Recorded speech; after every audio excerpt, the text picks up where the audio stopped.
Hello guys, this is your friend and we are back with a new fanfic. Which is What If Naruto Got Ultimate Harem with Ino and Shizune Part 3. And if you enjoy this fanfic then please press the like button and subscribe to my channel for more fanfic like this and comment for next part. And now let's start the fanfic. They immediately rushed over to Shibuki but it was far too late. When they arrived, the sight before them was too gruesome as Shibuki laid there dead, his corpse mutilated beyond recognition. The head was detached from the neck as well as the legs. It would seem that Naruto did not want Shibuki to run away. Monster! Hana cried out. How could you? Naruto slowly turned around, his eyes no longer their cold cerulean blues. It was now a deep red color. Monster! Naruto asked as he dangled his prize in the air. I'm a monster. A cold cynical laugh soon filled the air. What makes you better than me, Inuzuka Hana? Is it because you don't have the Kyuubi seal inside of you? Is it because you grew up like a normal child while I had nothing? You're not even human. Humans would never commit acts like what you just done. Hana sneered. Am I not flesh and bone like you? Do I not have a heart like everyone else? You were part of the generation that knew something about me. I was just an innocent newborn that happened to have been selected to become the jailer of the mighty Kyuubi by your late Yondaime. He wanted me to be raised as a hero but instead, I was raised as a scapegoat.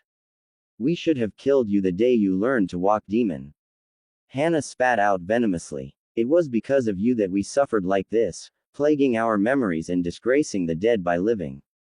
I thought demons had respect but just seeing you here makes me want to puke. Naruto made no attempt to deny her claim but that didn't mean he had to stay here and listen to someone preach to him about his ways. Instead, Naruto glared at Hana, freezing her and Lee on the spot and made a dash towards them, the near-invisible blade of wind now fully visible due to the blood of Shibuki and Shibi. Naruto raised his right arm slightly, intent on slicing the Konoha ninjas in half. As he prepared to lower his weapon, Mitsu, one of the Haimaru brothers, leapt in front of his master and started to growl fiercely. Naruto scoffed at the attempt and didn't stop. His body leapt in front of the dog and twisted in midair, the sword now coming down with full power. Hana watched helplessly as the sword came closer and closer. She closed her eyes and waited for the pain to come. I'm sorry guys, she mumbled under her breath as she waited. She felt a spray of warm liquid on her face and she slowly opened her eyes. Naruto stood there, his cruel red eyes was staring at the ground. Her eyes met his and they both stared at the ground. Mitsu! Hana screamed out. She broke free from Naruto's jutsu and was immediately down by her companion's side.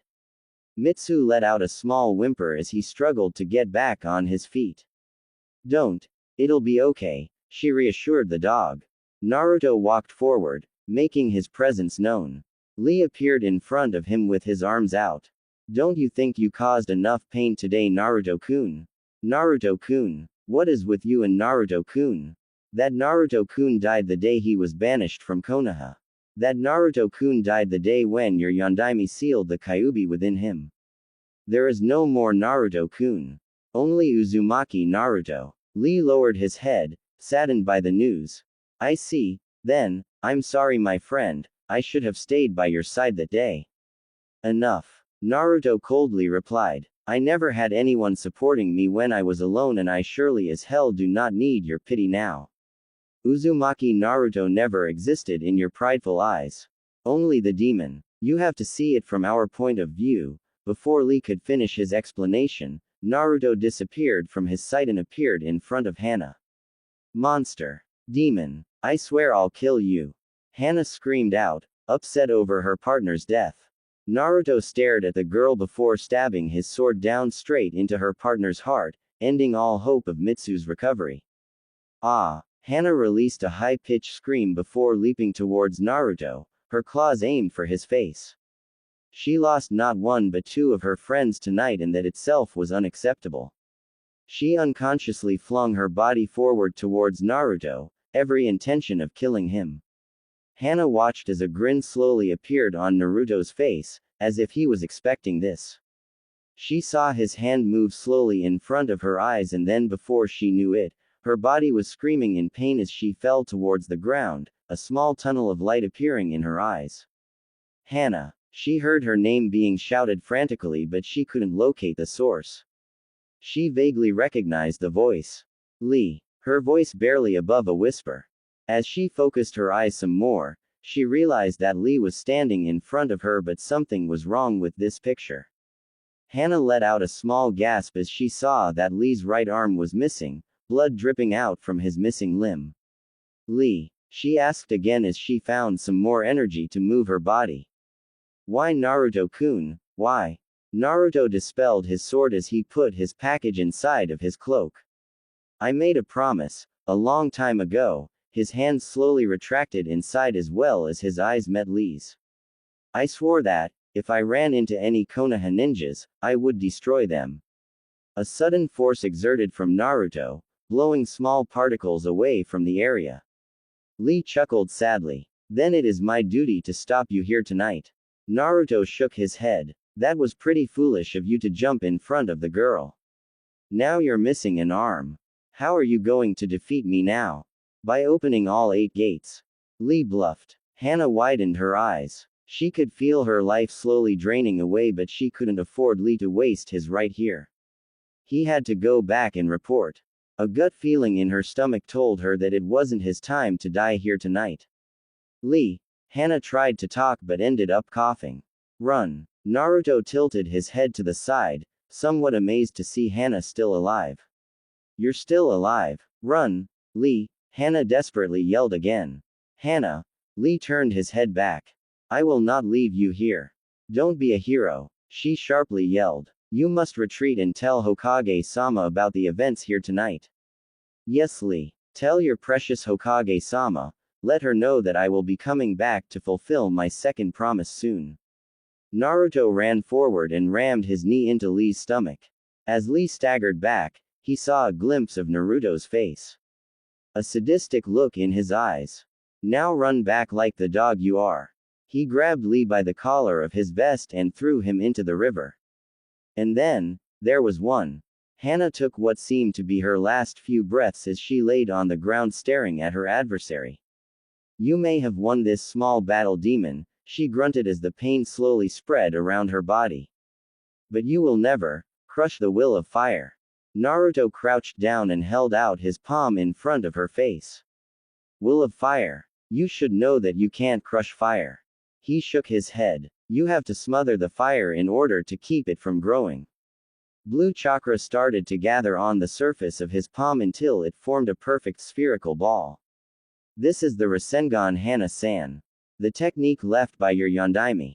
Hannah's eyes widened. It was truly a beautiful technique, but she recognized the power behind it and the chakra control that it took to maintain it. She looked at Naruto, and it was then that she understood the true meaning of fear. Say hello to Shibi-san for me.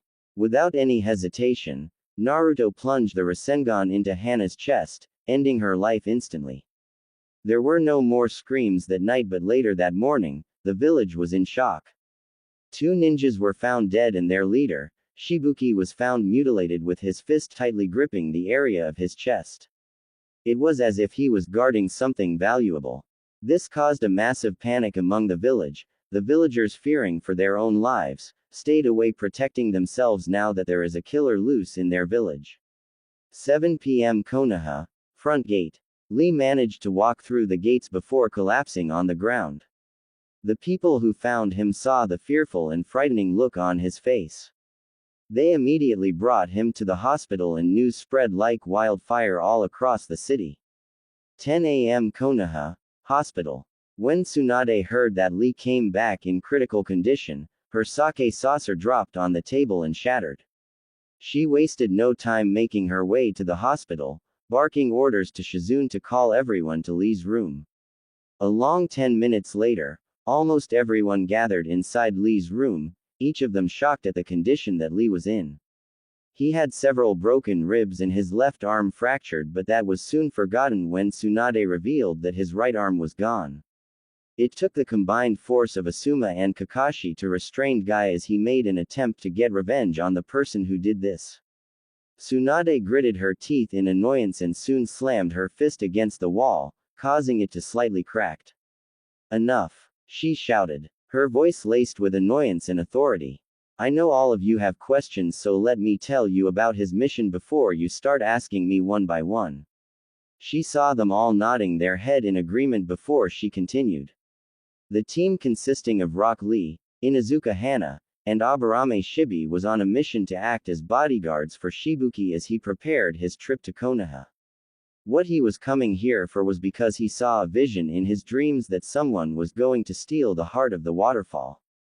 Heart of the waterfall? Shikamaru asked. His mind began to put together pieces of the information, but there was a bigger puzzle that he couldn't solve.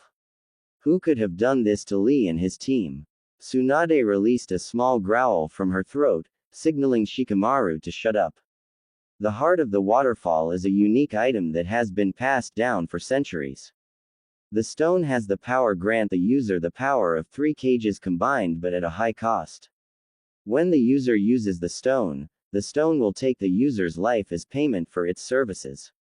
Sasuke's eyes slightly widened at the story, but something didn't seem right. Why would Shibuki have it? Because Shibuki was the one who inherited it from his father. It was his family that has been guarding the stone, but now, the stone has fallen into wrong hands. What about my sister? Kiba yelled out. He couldn't wait anymore. He had to know. Before Tsunade could answer, a small ing sound came from Lee as he was in some sort of nightmare. He began to twist and shake before kicking his legs. Hana! Lee shouted as he sat up, sweat falling down his face. He took deep breaths as his eyes looked around the room. Kiba immediately pulled Lee by his collars. Where the hell is my sister? He demanded forcefully. Lee lowered his head and looked away. Kiba's eyes widened and shook even more. "Who did it?" he shouted. "Kiba!" Tsunade shouted and pulled the young Inuzuka away from Lee. "Here, Lee." Tenten offered a cup of water and Lee sat there emotionless, his eyes somewhat hollow. "Lee." She tried calling out his name once more. Neji walked over from his corner and nudged Tenten to move. He lowered himself just to stare into Lee's eyes before punching him in the face. Lee instantly rebounded and jumped up, his eyes now glaring at Neji. "That was uncalled for, my rival." Lee rubbed his face. Lee, if you're feeling better now, maybe you could tell us what happened." Tenten spoke up as she tried to get Lee to sit down. Lee sighed as he touched his right shoulder, the place where his right arm used to be. "He did this. He toyed with us." Everyone waited as the boy continued his story. "He came into the village while we were with Shibuki-san. He knew about the stone and didn't care about what method he used to get it." Tears started to form in Lee's face. "He killed them all. He mocked each one of us, giving us the impression that we had the upper hand before showing us how weak we were compared to him. Shibi-san was the first one to go. His entire colony of Kikai bugs were no match for him. In the end, he just destroyed them all."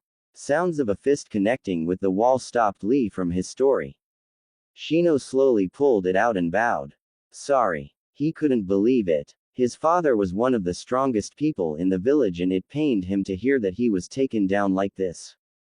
"Are you sure, Lee?" Tsunade asked. Lee nodded his head. "I saw it with my own eyes. Shibi-san had all his bugs surrounding him, but it had no effect and that cost him his life." He then looked at Kiba with apologetic eyes. Hana-san and her companion, Mitsu-san, were next to go. "I tried to protect her, but he was too strong.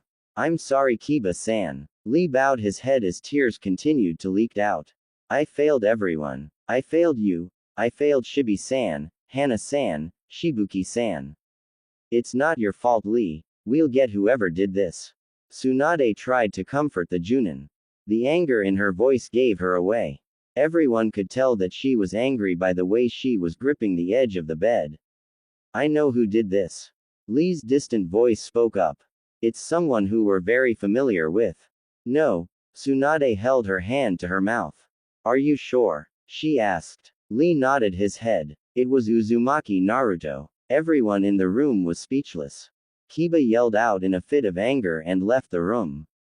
"I'll go after him, Hokage-sama." Hinata bowed and ran out of the room. The way Naruto killed us off. It was like we were just pawns in his eyes. Lee shivered as he recounted the details of the battle.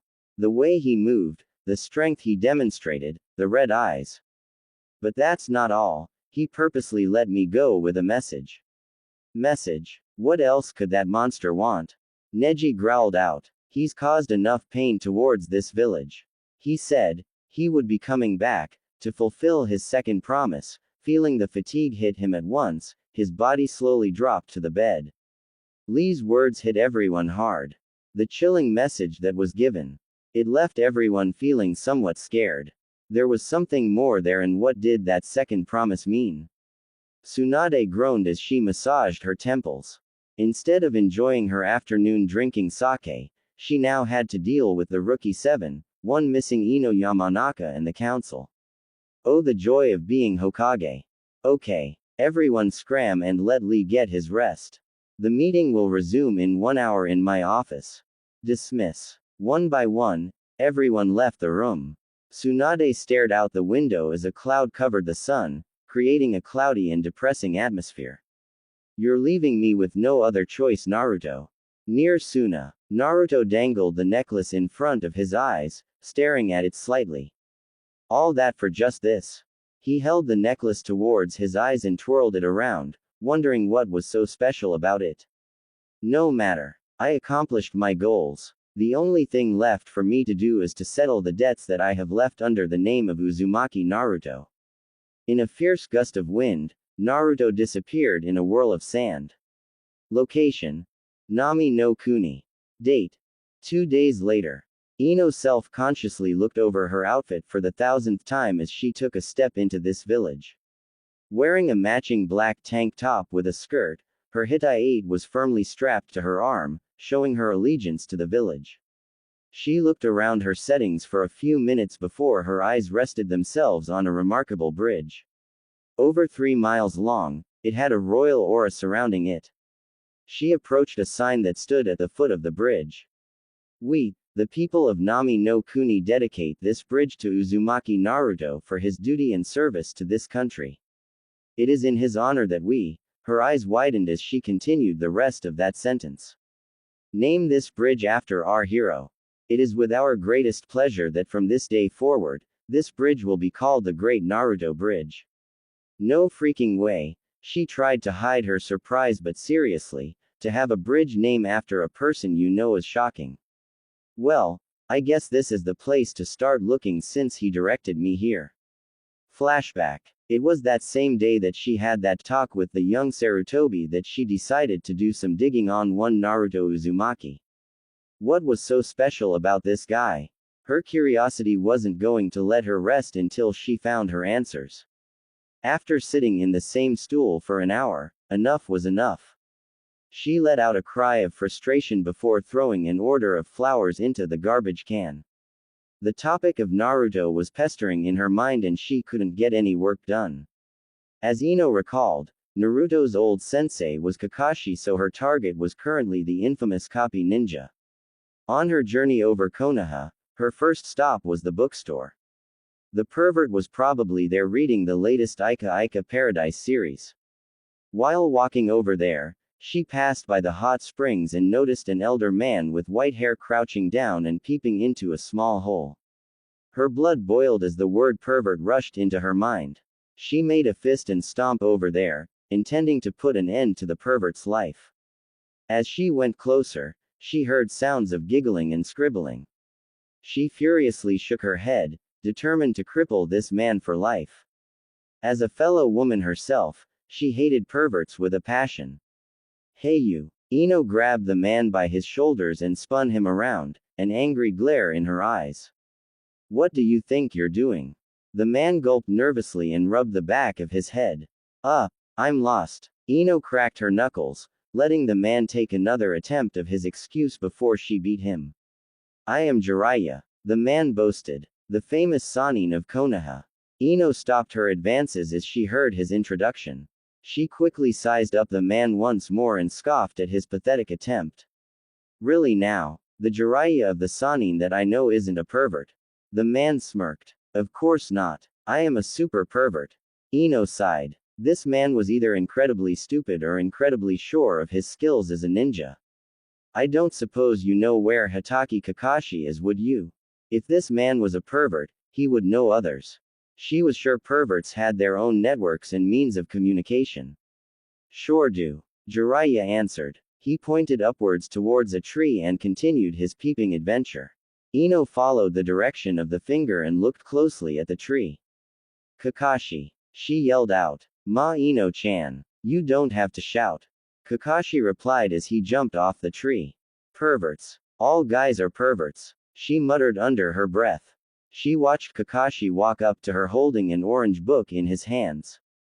She rolled her eyes as she noticed that he didn't even bother to hide the book.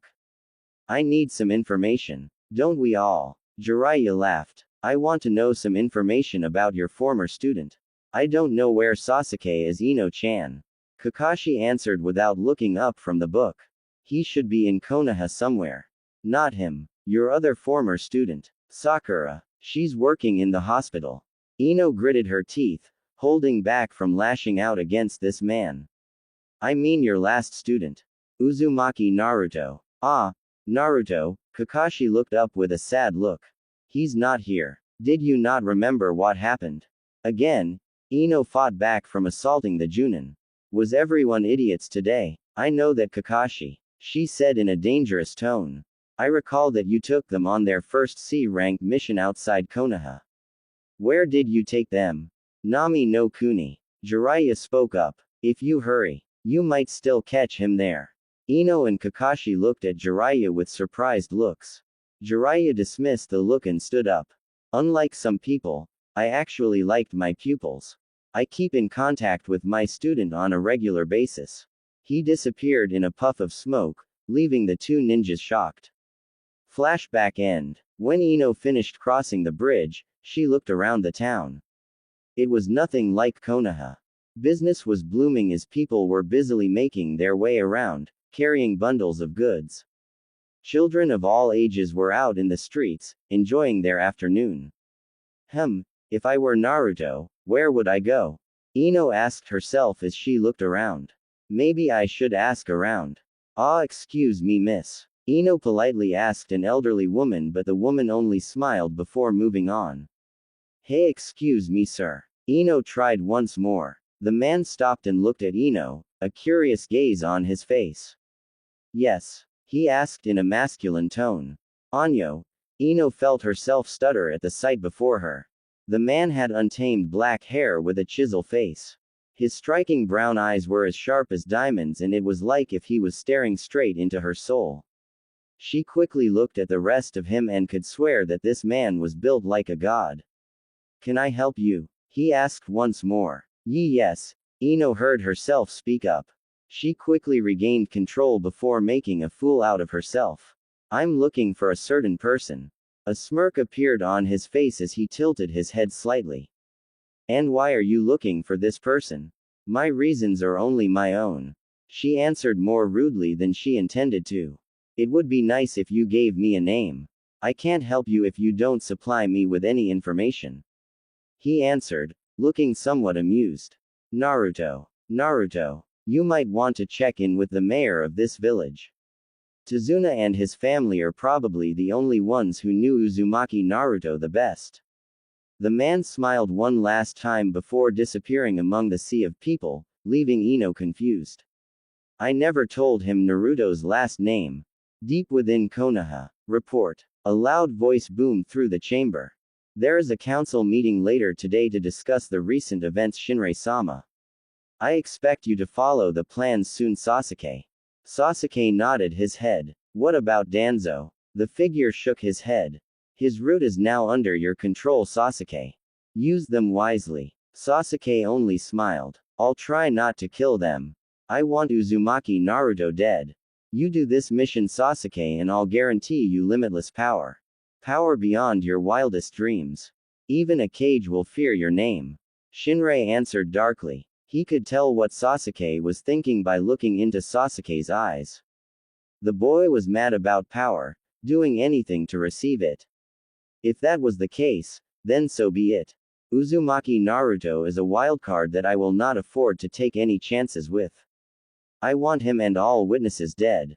Do you understand me? Sasuke nodded his head. Crystal. Then get out of my sight.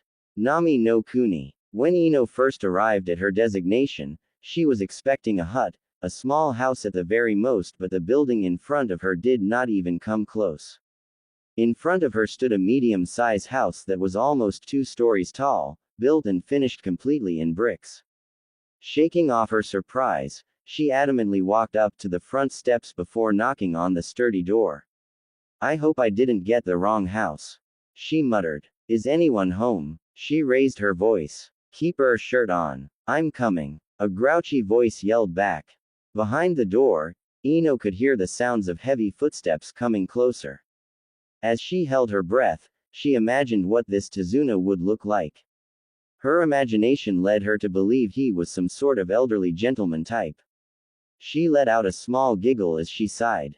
The world needs more of their type instead of the self-centered, egoistic man around. The door swung open as an elderly man stood there in normal clothes, his expression somewhat angry.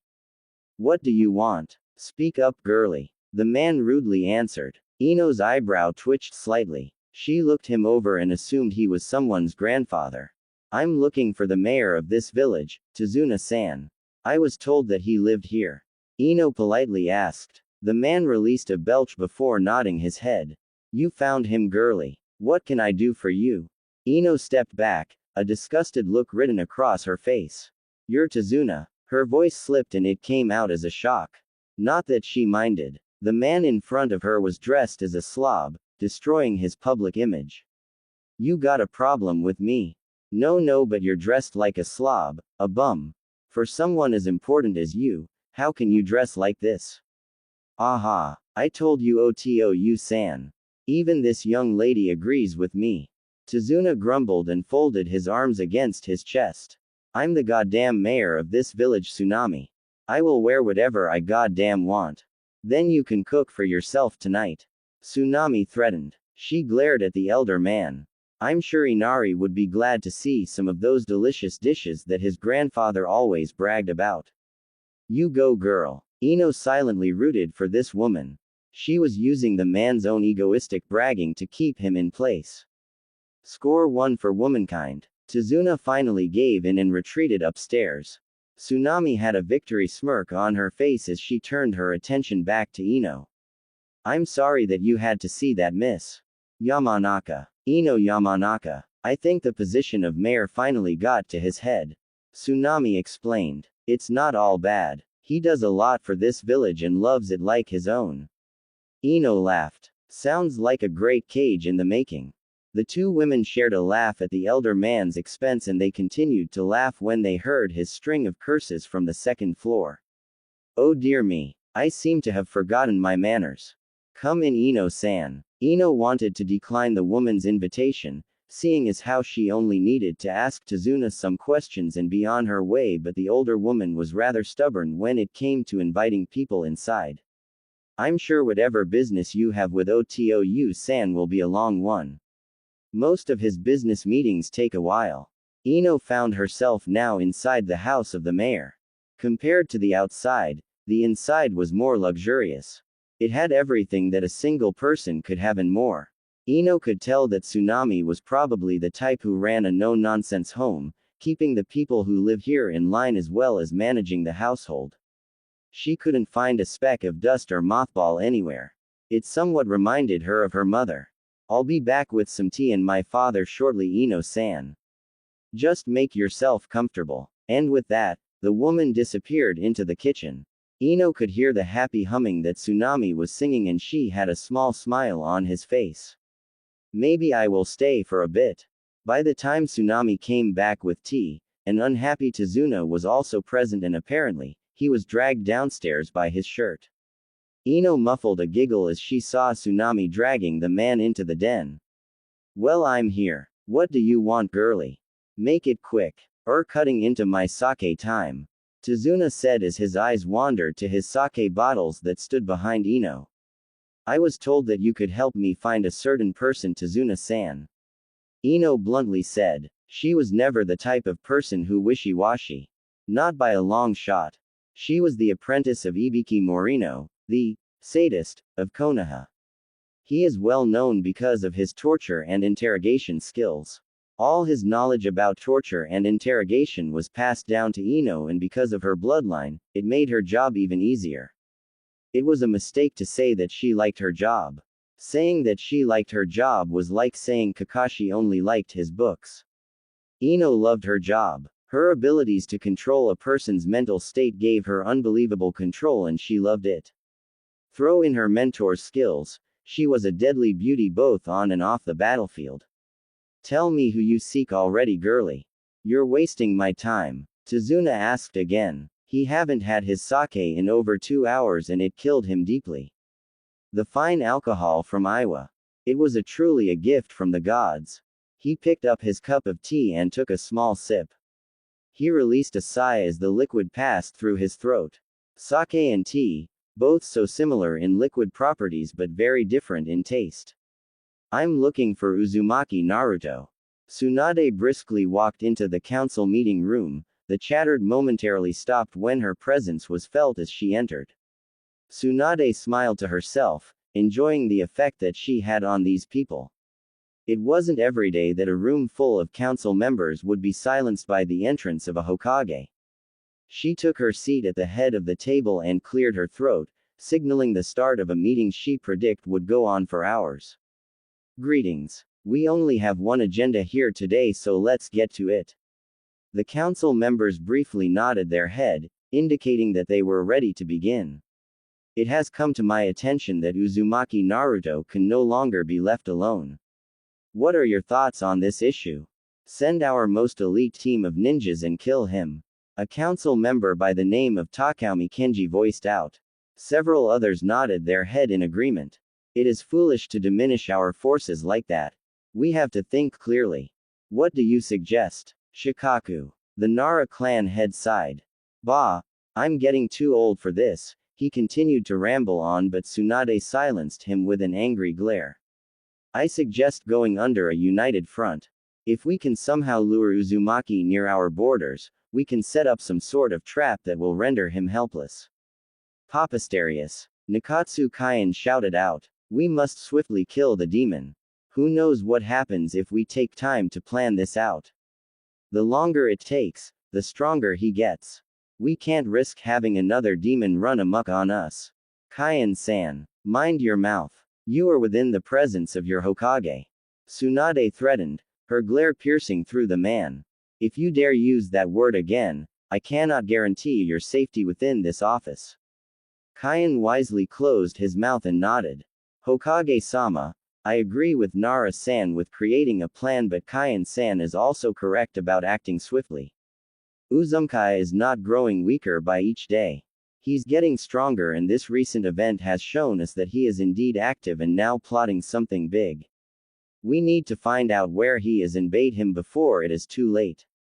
Hiyashi spoke up. Uzumaki was last seen in Taigakure, but before that incident, we have no other information. It is imperative that we know everything about him. His traits, his habits, his likes and dislikes. That way, we can think before he can and be there when he will. What can we do about this?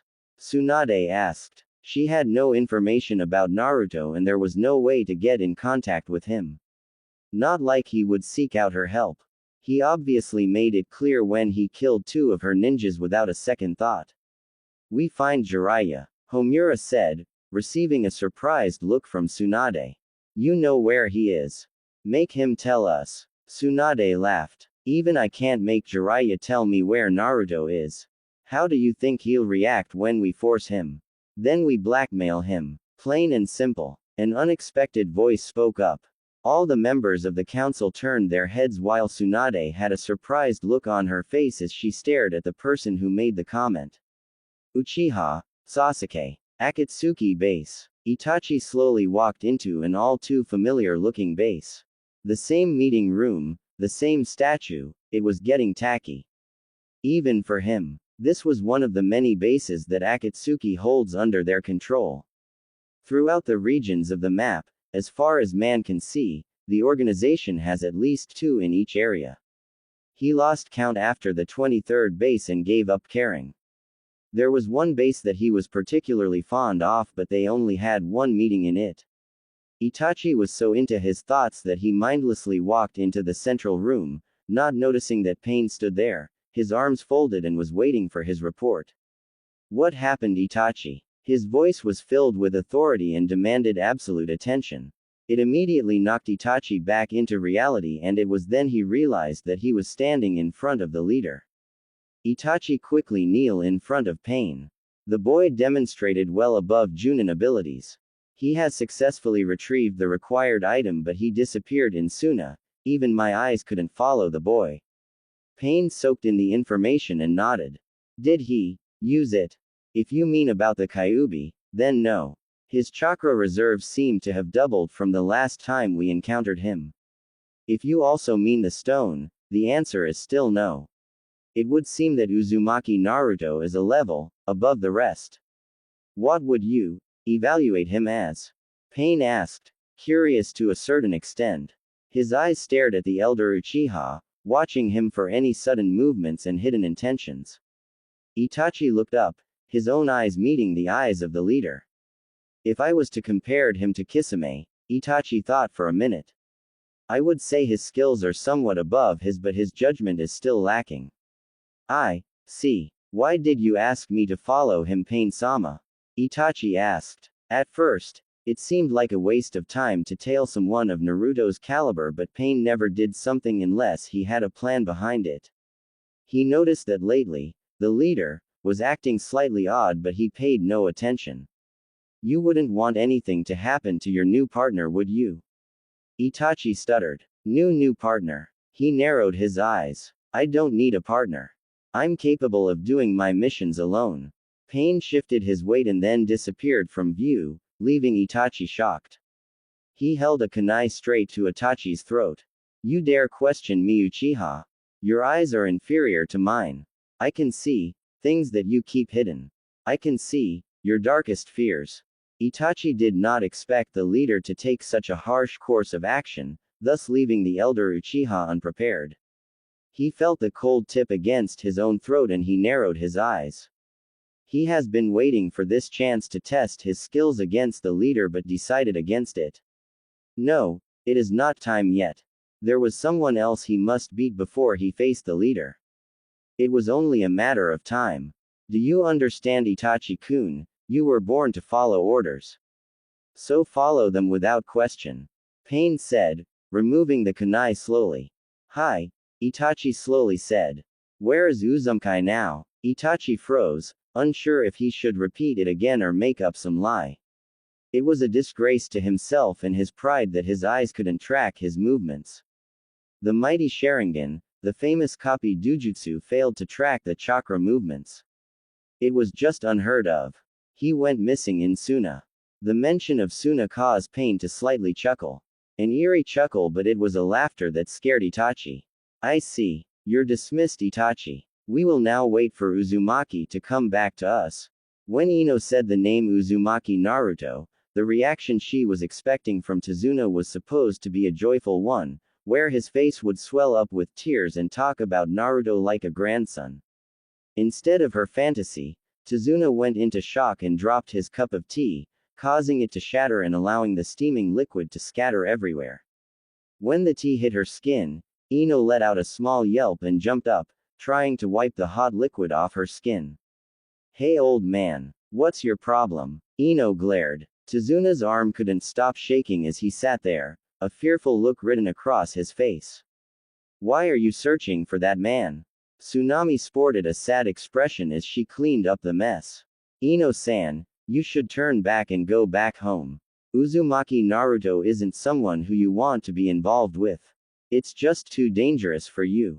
Ino snorted. I can't turn back now. I need to know something about Naruto. There's something about him that compels me to continue searching for him. Tazuna finally stopped shaking and looked down.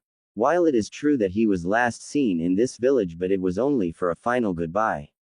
Final goodbye? What do you mean? I'm afraid he's leaving behind his humanity. Leaving behind his humanity. Ino slowly repeated the words in her head. How does one leave behind one's humanity? It was just impossible. One of the first things she learned under Ibiki was that humans are always with emotions, no matter how well they present themselves. Anger, fear, sadness, happiness, surprise and disgust. There were more, but the rest were derived from these 6 basic ones. Why does he need to leave behind his humanity? Ino slowly asked. Tazuna shook his head. He told us about what Konoha did to him, and I shouldn't even be telling you this. He glared at Ino, now showing his true self. But I see something in you, girl. I don't know what it is, but I think you'll be able to reach him before he swallows himself in darkness. Me, she squeaked. No, the other pretty blonde-haired girl over there in that corner. Tazuna sarcastically answered. Of course you. Ino leaned forward and growled. Stop speaking in riddles, old man. Tell me what you know and I'll decide for myself if I want to save him or not. Tsunami stood there, watching the tension between her father and this girl grow. It was just unhealthy having anger control one's life. Cut it out, you two. I will not have any fighting in this household. She sternly spoke up. The two backed away slowly, leaning back into their respectful seats. Where is Naruto now? Tazuna shrugged. The boy's a hero in this town. Everyone recognizes him for what he's done for this village and how he defeated Geto and his henchmen. Wait, he defeated them. Wasn't it Uchiha Sasuke? The mention of Sasuke's name caused Tazuna to laugh out loud. He clutched his stomach and banged the top of the table loudly. That boy, don't be joking, girly. He was unconscious when he fought Haku. Naruto was the one who saved them. Ino narrowed his eyes. Are you sure it wasn't the other way around? Do you take me for some kind of fool? That earned him glares from Ino and his own daughter. They both nodded and he sighed. If Sasuke was the one who saved Naruto, why the hell did we not name the bridge after him? Use your common sense for once. Ino scowled, but it wasn't at Tazuna. It was at her former best friend Sakura. That forehead girl lied to her. After all these years, she kept the truth from ever reaching the surface. Damn you, Sakura. She cursed from under her breath. Flashback. Hey Ino pig. Guess what we came back from? A young Sakura asked as she went up to Ino's face. A huge smile slapped across the girl's face. Another boring mission. A young Ino replied. Anyway, where is my Sasuke-kun? She asked. My Sasuke-kun and I came back from a rank A mission. Sakura yelled out cheerfully. Get real, forehead. There's no way you could handle a rank A mission. Not only did we handle it, Sasuke-kun unlocked his Sharingan and defeated a very tough hunter nin. Sakura bragged. Ino's eyes widened at the news. Sakura, tell me what happened. She dragged Sakura into a nearby restaurant and the two continued to gossip until nightfall. Flashback end. I'm such a fool. Ino belittled herself. She proceeded to bang her head against the table. Fool. No good fool. Her actions somewhat alerted Tazuna, somewhat scared if this girl lost her mind. No normal person would do that deliberately to themselves. It was just weird. On the other hand, Tsunami perfectly understood what the girl went through and could share her pains.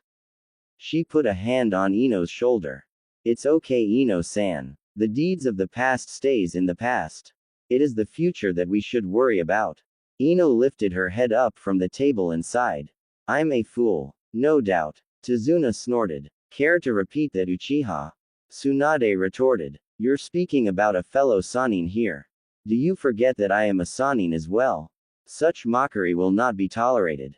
Sasuke rolled his eyes. You're overlooking one of the basic rules of a ninja Hokage-sama. If we can't trust someone to be honest with us, how can we trust them at all? I believe Sasuke-san is correct, Tsunade. Kaharu said. The elder looked around for support and smiled when the others agreed with her. Either way, I don't control Jiraiya. He, like myself, is a Sannin. He differs from normal ninjas. He isn't bounded by our law. He follows his own code, coming and leaving as he pleases. That's where you're wrong, Hokage-sama. Sasuke spoke up again. He folded his hands and brought them up to his face. We're going to hit Jiraiya where it hurts. You're going to shut down the hot springs. We're going to declare him a missing nin. What? Tsunade yelled out. You're talking treason. I should kill you for even thinking about that. She slammed her hands on the table and glared at Sasuke. That is an absurd idea. No way in hell am I allowing you to label Jiraiya as a missing nin. Then maybe we're already in hell. Sasuke replied, a small smile hidden under his hands. Maybe this is the hell that you're speaking about. Mutters from the other council members started to arise, each one discussing among themselves. If we label Jiraiya as a missing nin, he's bound to meet up with Naruto. We will then place the both of them under heavy surveillance and then strike. Sasuke explained. We all know how Jiraiya favors Naruto. We will send ninjas after the Toad Sannin, and when Naruto hears that his teacher is in danger, he will miraculously show up to save the day. We will have Shino place a small bug on Naruto, and from there, we will plan carefully and wipe them both out. Watch what you say, Uchiha. That's my teammate you're talking about. Sasuke shook his head. A ninja that isn't loyal to us is just as good as an enemy ninja. We don't need Jiraiya on our side. We don't even know where his loyalties lie. Tsunade gripped her knuckles. Her anger was just about to reach maximum boiling point, and if she snapped, God helped her, because she was going to knock that arrogant smirk off the Uchiha's face. I will not allow it, Uchiha. Not as long as I'm Hokage. Sasuke shrugged. Fine. Why don't we settle this with a vote then? All or nothing, Hokage-sama. If I win, we do it my way and you will not interfere. If I lose, I will resign from my spot on the council and spend the rest of my days in jail for speaking treasonous terms. You got yourself a bet, Uchiha. Tsunade snorted. All in favor stand now. The council, divided by it already, is slowly stood. There were 36 people that served on the council, not including the Hokage herself. She was above the power, but it seems that her power was slowly slipping away. One by one, they slowly stood, next to Sasuke. 2, 10, 15, 17 people stood up with a somber look on their face. The other half remained in their seats, looking confidently at their Hokage. Looks like a Thai brat. Tsunade confidently said. Sasuke shook his head. That's where you're mistaken, Hokage-sama. The head of the Yamanaka clan, Ino Yamanaka, isn't present for this meeting, so there is a total of 35 people here. The last one to vote is the head of the Inuzuka clan herself. Sum-san. To say Tsunade was shocked was the understatement of the year. She was swindled and conned. That's the only possible explanation for this.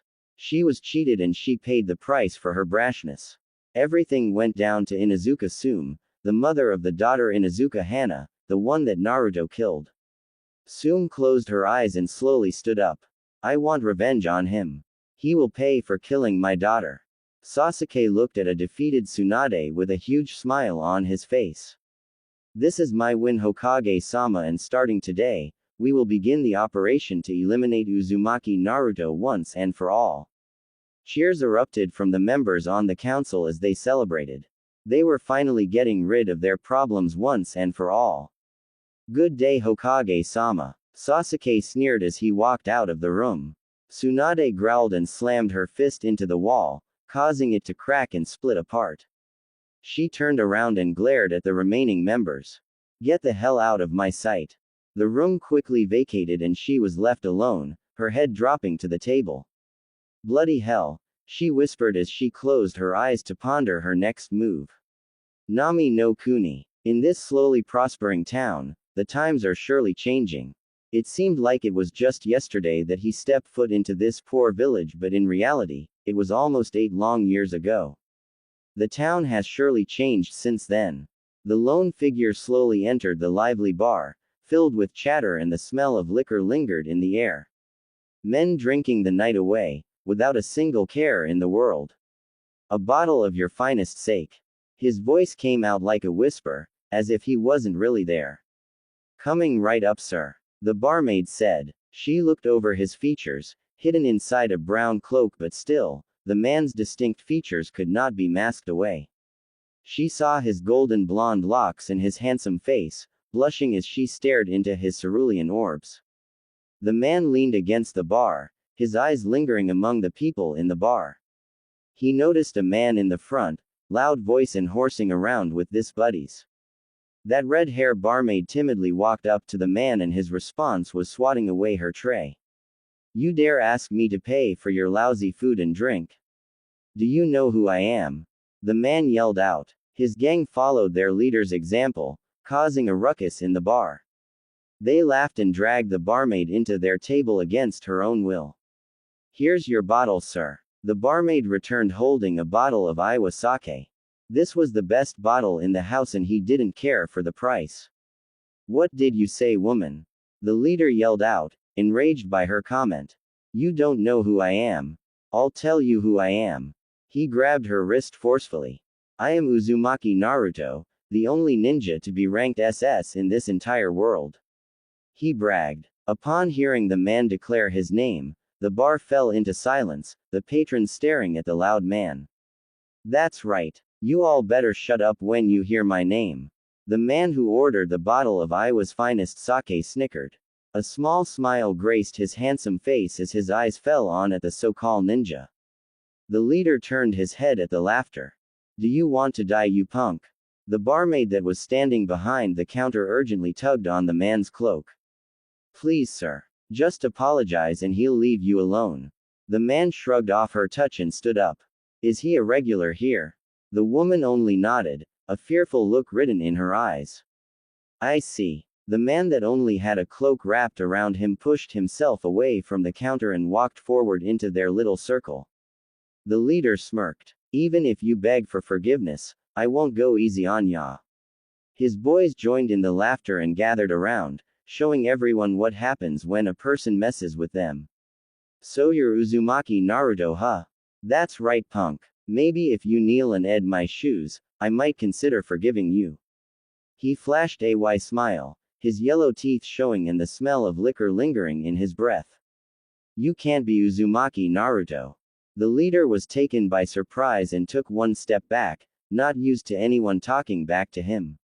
Do you not see my blonde hair and piercing blue eyes? Does my muscles and strength not prove it? When he did not receive any sort of verbal response from the man, it irritated. I'll show you why I am ranked SS. He moved without warning, pretty quick for a big man, and struck hard. His gang watched on, amazement written across their face. That's his famous rock punch. He demolished 3 Konoha hunter nins with it. The quiet man only held his palm out and smiled when the punch connected. The leader had a surprised look on his face when he saw that his attack had no effect on the mysterious man. What the hell? He pulled his fist back and stared in awe. I already said that you can't be Uzumaki Naruto because. The man slowly retracted his hand and removed his hood, allowing the audience to see his features. I'm Uzumaki Naruto. The big man, the leader of the gang, was known as Takamura Ichiro. A man who resorted to small-time burglaries and murdering. Don't be why just because you stopped my punch. I'll kill you. Ichiro sneered. He waved his hand, telling his boys to jump in. Watch carefully Takamura Ichiro and learn why they fear me. Naruto said as he disappeared from the spot. In the second that Ichiro blinked his eyes, the man disappeared in front of him. His movements invisible to the eye. His eyes soon heard the flapping of a cloak standing behind him. He quickly turned around and pulled out a hidden kodachi. You're just fast, punk, but you have no power whatsoever. Naruto shook his head. Insolent insects. You don't even deserve to speak my name. He snapped his fingers and the wind blew into tavern, causing the men and everyone else in it to shiver. In a move that surpassed everyone's expectations, the men of Takamura Ichiro's gang fell one by one, their heads rolling off their bodies. Ichiro himself watched in horror as he too fell dead on the floor. The gang of 6 people were dead in less than a second. Naruto walked over and picked up his sake bottle, but not before dropping 300 ryo on the countertop. He walked out silently and disappeared into the wind, eluding the onlookers who ran out to search for their hero. Was that really him, Yumi? The red-haired girl asked. The other girl, the The one who served Naruto only stood there nodding. We are forever in his debt. On an isolated hill, the entrance of a mysterious figure, his brown cloak quietly flapping with the wind instead of against it. He held a bottle tightly against his hand as he walked slowly towards the top of the hill. From far, there wasn't really anything besides two tombstones. These weren't your average tombstones. No, it wasn't made out of stones. Instead, it was marked by several wooden crosses, the only dictation that there were bodies buried here in the first place. There was also a sword stuck deep into the earth, a rusty metallic blade, but nevertheless, it was a weapon of a famous demon. Yes, to outsiders, this place is nothing more but an eerie place, but to the people who know what that blade symbolizes, this was the final resting ground of Haku and Momochi Zabuza. Naruto slowly walked to the top, his sake bottle swaying back and forth. How you guys feeling? Dead? He chuckled. It's been a long time, guys. He sat down on the floor, and smiled. Zabuza-san. Haku-san. Cheers. Naruto poured himself a drink, feeling the bitter taste as it went down his throat. He ate his lips after he finished and closed his eyes. The times are changing. One can no longer live in this world without having a reason. It is that reason that defines who we are, and if we no longer have that reason, we cease to exist. The government is as corrupt as the people who run it. Power is defined by what a person is capable of. With each passing day, more and more suffer. The way people live their lives, shrouded in half-truths and lies. Naruto poured himself another drink. The times that you once remember is no more, Zabuza-san. The cages themselves are becoming corrupt and the people once again suffer because of it. He stood up and stood in front of the wooden crosses. No one should pass into the afterlife without first tasting sake. This is my tribute to you guys. Naruto then tilted the bottle sideways, allowing the sake to be poured all over the wooden crosses. He bowed his head once in respect before disappearing again.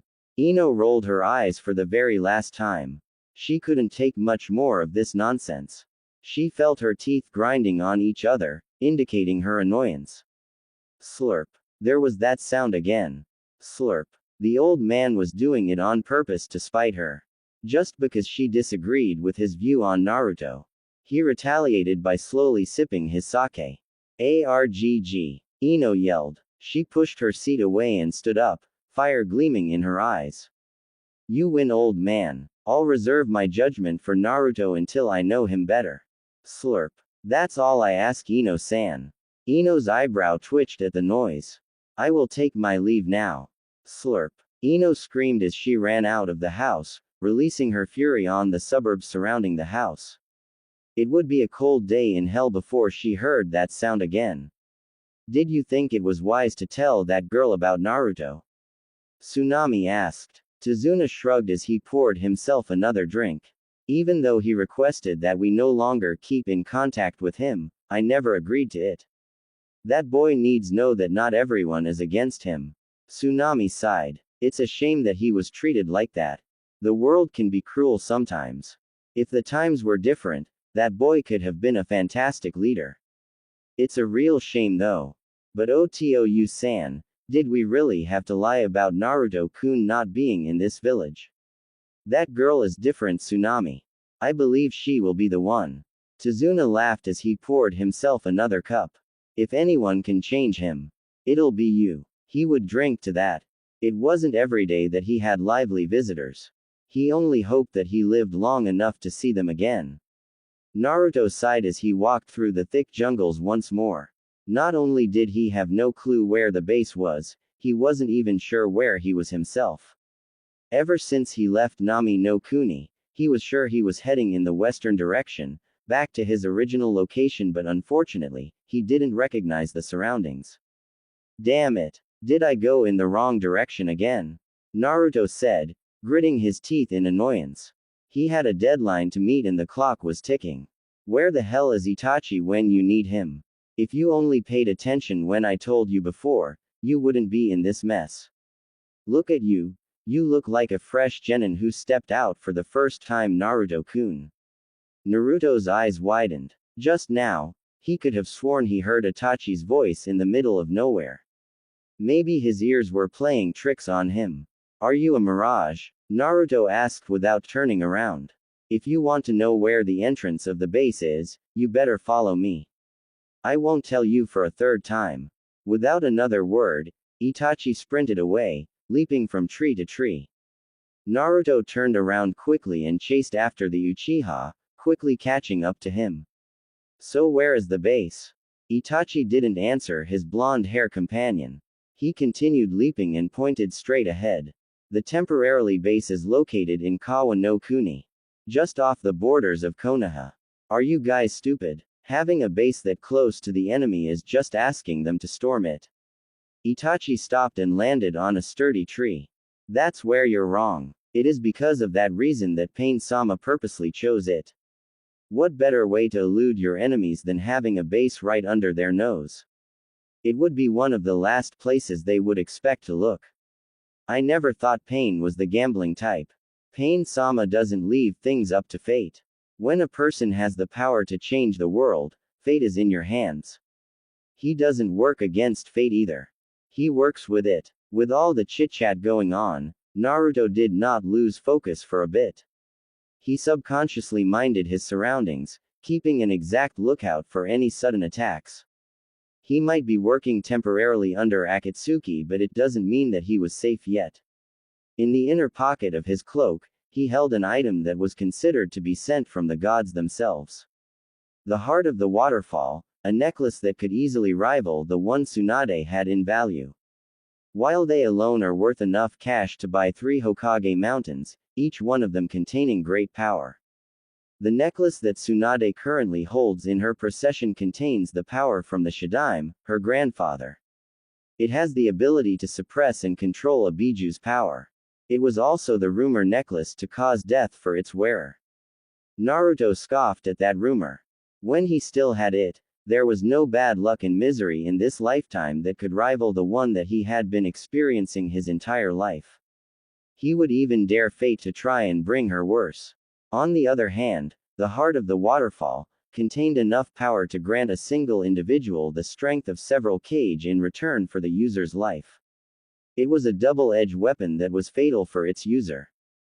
There was something more to this necklace than the power. Naruto knew that for a fact. Pain wasn't exactly the type to go looking for power. He had enough power himself. Him and those eyes of his, the Rinnegan. There was something, probably another use for this necklace, one that could give Pain the edge to succeed in his plan. Whatever that was. What does Pain intend to do with this necklace? Naruto asked. He will tell you when he is ready. TCH. In other words, you don't know either. Naruto commented. He suspected that only a selective few from Pain's inner circle would know. The rest of his members were probably pawns in his little game. Naruto smirked under his cloak. He would play this little game of his. Just to see how far it goes. Just as Naruto walked into the base, he saw Pain sitting on top of his throne, a passive expression written across his face. I take it that you had a pleasant journey. Naruto rolled his eyes. It doesn't matter. I completed your mission. He reached into his pocket and produced a familiar necklace. He let it dangle in the air for a bit, proof that he had completed his mission successfully.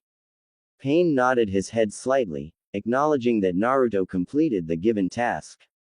Hand it over. Before Naruto could give Pain the necklace, he sensed an incoming projectile and leapt away. From the corner of his eyes, he saw a brownish bird flying after him. Knowing what this was, he quickly ran up the wall and kicked off. The bird couldn't follow Naruto's movements and collided with the wall, resulting in a small explosion. Art as a bang ya. Deidara. Naruto growled out. He glared at the Akatsuki member, his eyes slowly turning red. He started to leak out some killing intent, which alerted Pain to turn his attention to the duel.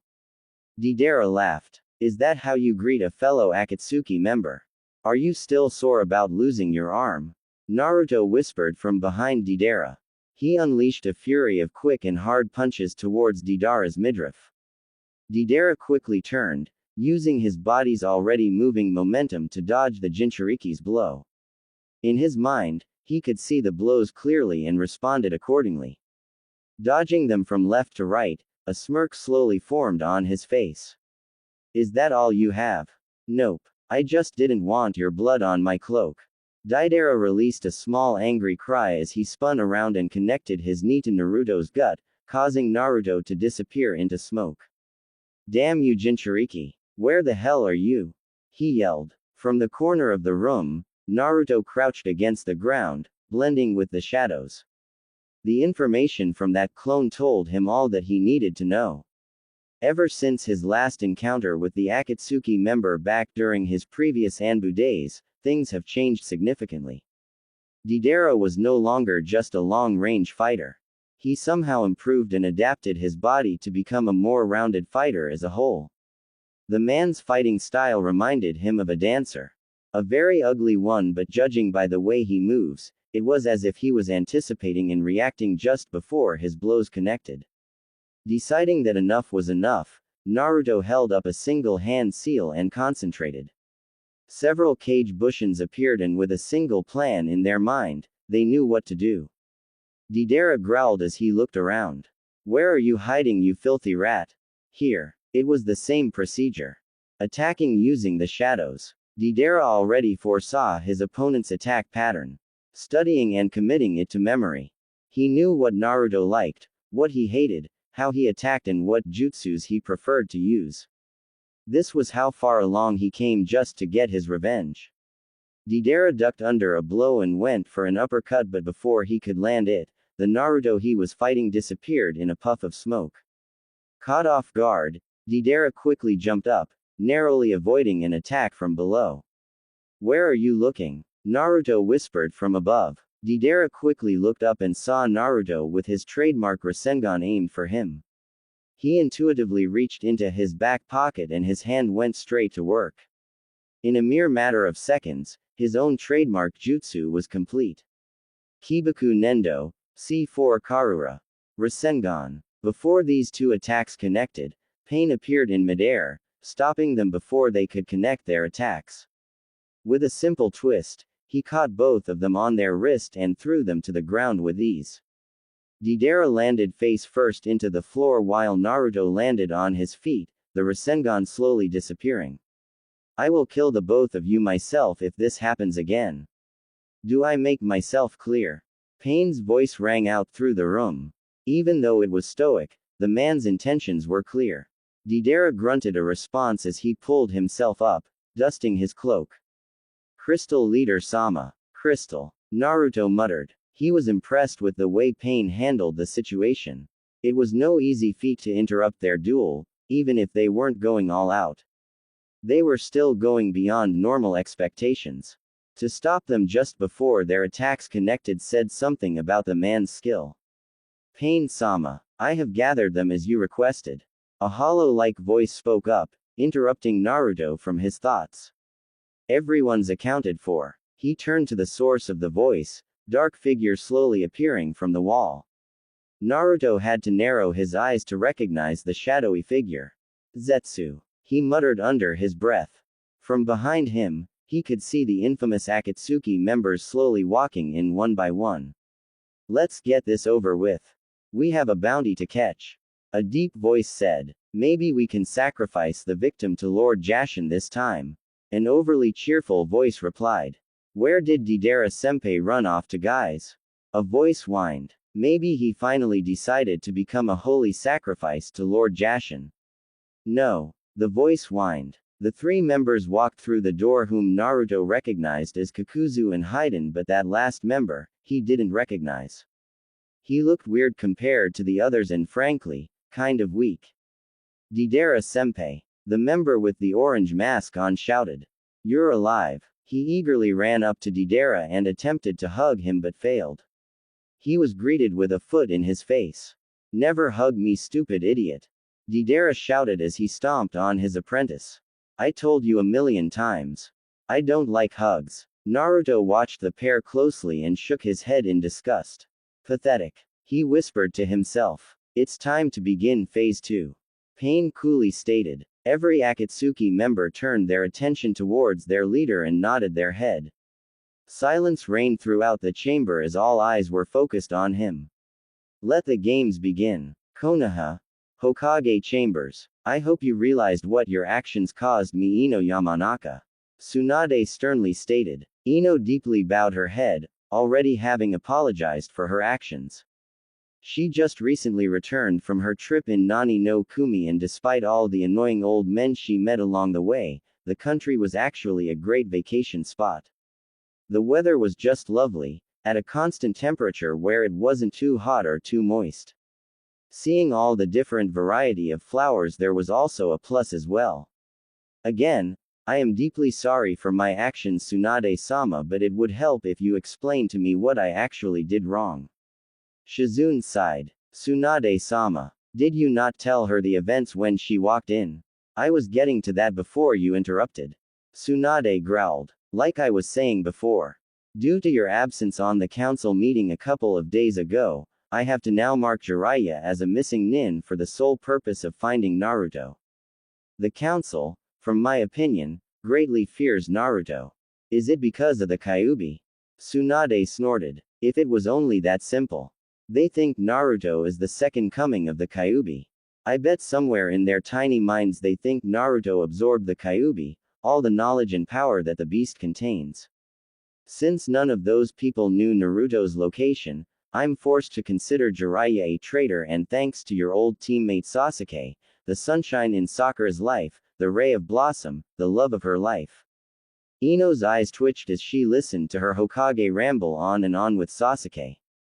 What the hell did the Uchiha have to do with this anyway? I get the point, Hokage-sama. What did he do this time? That little bloody bastard came up with the most ridiculous idea of using Jiraiya as bait while they lure Naruto into their trap. Trap? Did they expect to kill Naruto?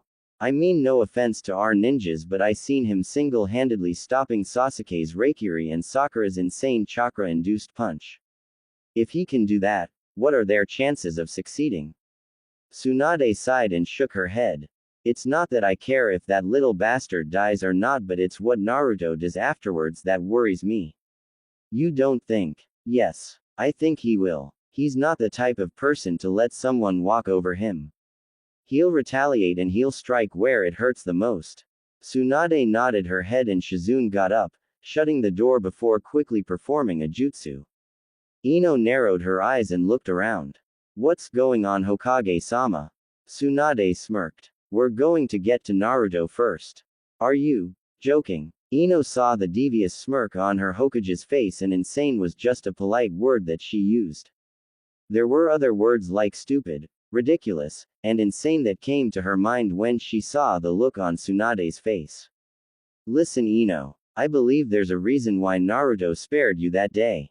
I think he saw a little bit of himself in you. You were in the same position as he was before, the act of betrayal by your friends. He saw that you were going to die at Sasuke's hand and he unintentionally saved you.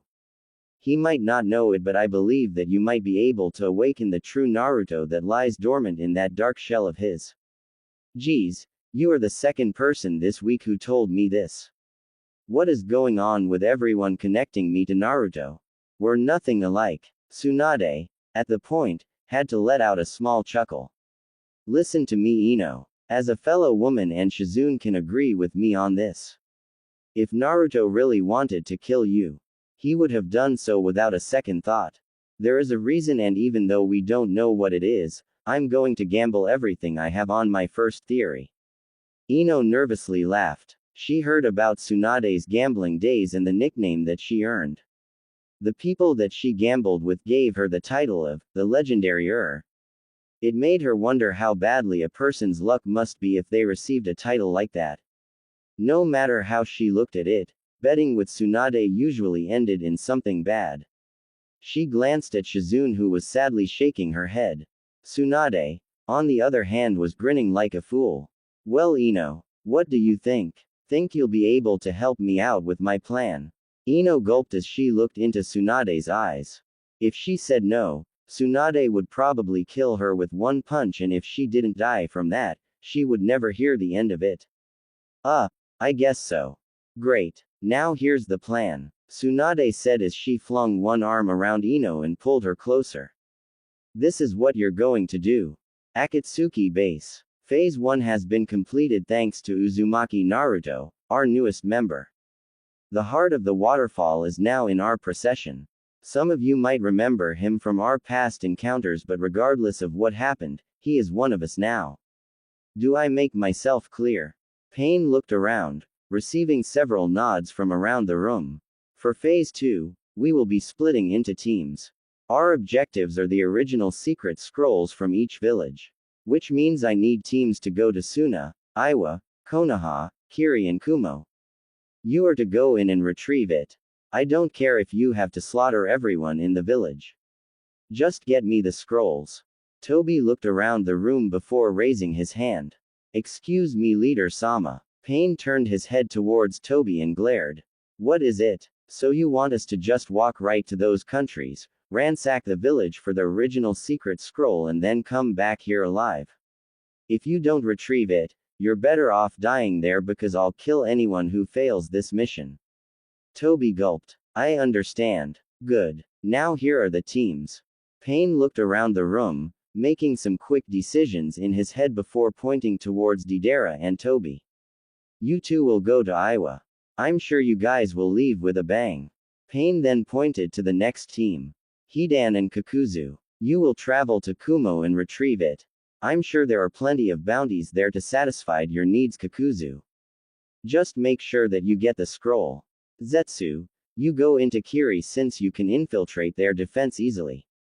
Itachi, you will go to Suna.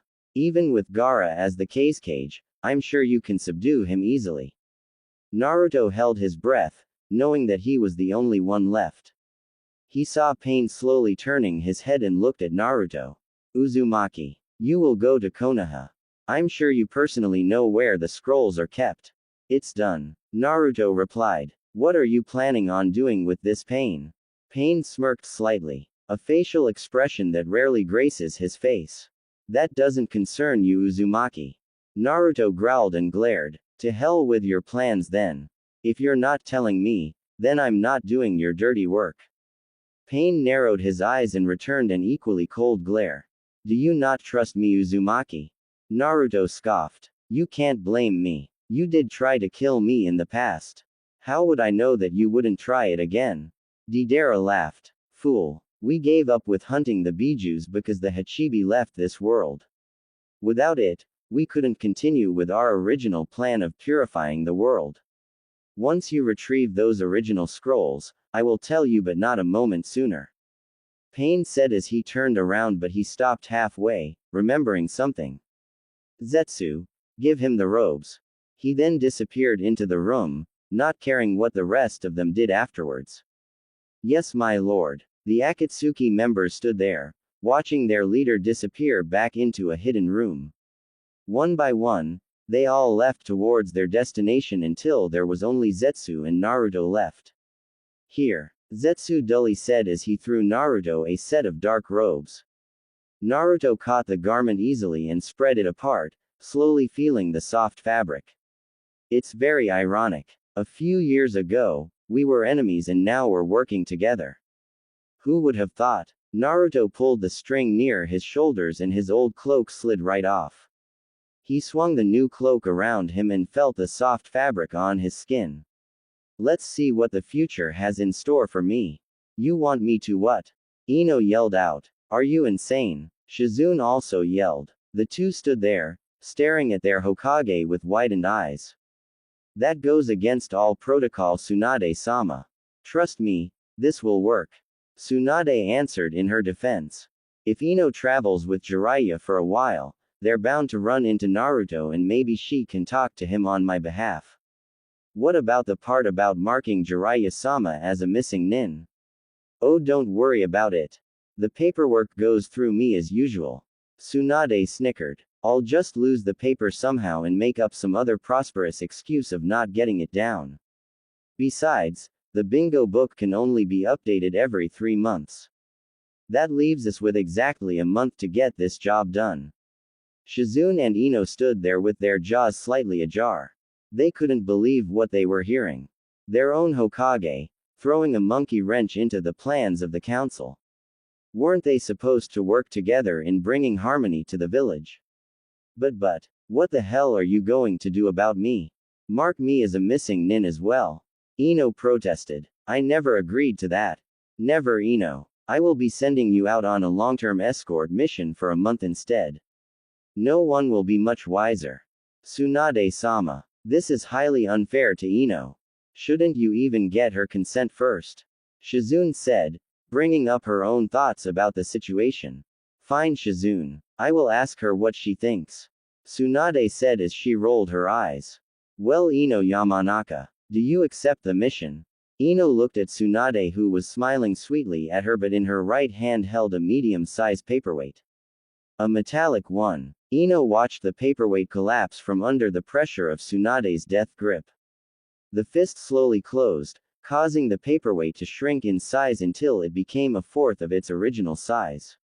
I accept. Ino hastily replied, her eyes still watching the object in Tsunade's hand. Great. Now just relax while I get in contact with Jiraiya. Be ready to leave at a moment's notice. Tsunade happily answered as she threw her now crushed paperweight towards the wall. Ino watched as the metallic object, crushed and disfigured, leave a mark in the wall from the impact. She let out a small eep as it slowly dropped to the floor. It was a good thing that she agreed with the plan, or she would have been like that paperweight.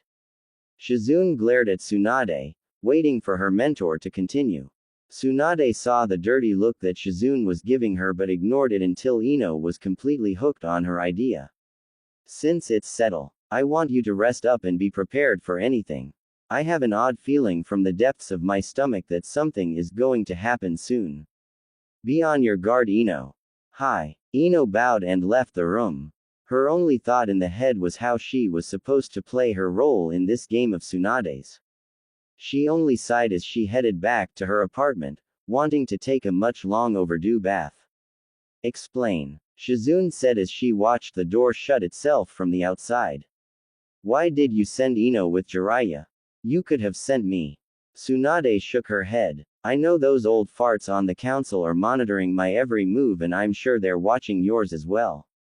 I can't afford to send you away because it would alert them, and I don't want them catching on too fast. The reason I sent Ino is because of her history with Naruto. Maybe she can get through to him, and she is also a member on the council, so they don't suspect her yet. She can move under the radar, whereas you will have a much harder time. So we're going to let Ino rush into her own death? Never. If everything goes according to plan, she will be unharmed. But you're sending her with Jiraiya. Are you sure he won't do anything perverted with her? Shizune asked, a sense of insecurity in her voice. Sending a female to accompany Jiraiya was just like sending a lamb into a lion's den. Tsunade smirked. Ino's not known as the best torture and interrogation expert in Konoha for nothing, Shizune. If that pervert crosses the line, I'm sure she'll hurt him where it hurts the most. Shizune sighed. Okay, but just to be clear, I'm not 100% on board with your plan. It's alright. It's my burden alone to carry, and I don't need you to help me. I'll do just fine. Tsunade dropped back into her seat and closed her eyes. If I don't do this now, I'll never forgive myself. Shizune had a sad smile on her face as she watched Tsunade, who was like an older sister to her, slump in her chair. She was facing the world alone, and she didn't have any family members left but her.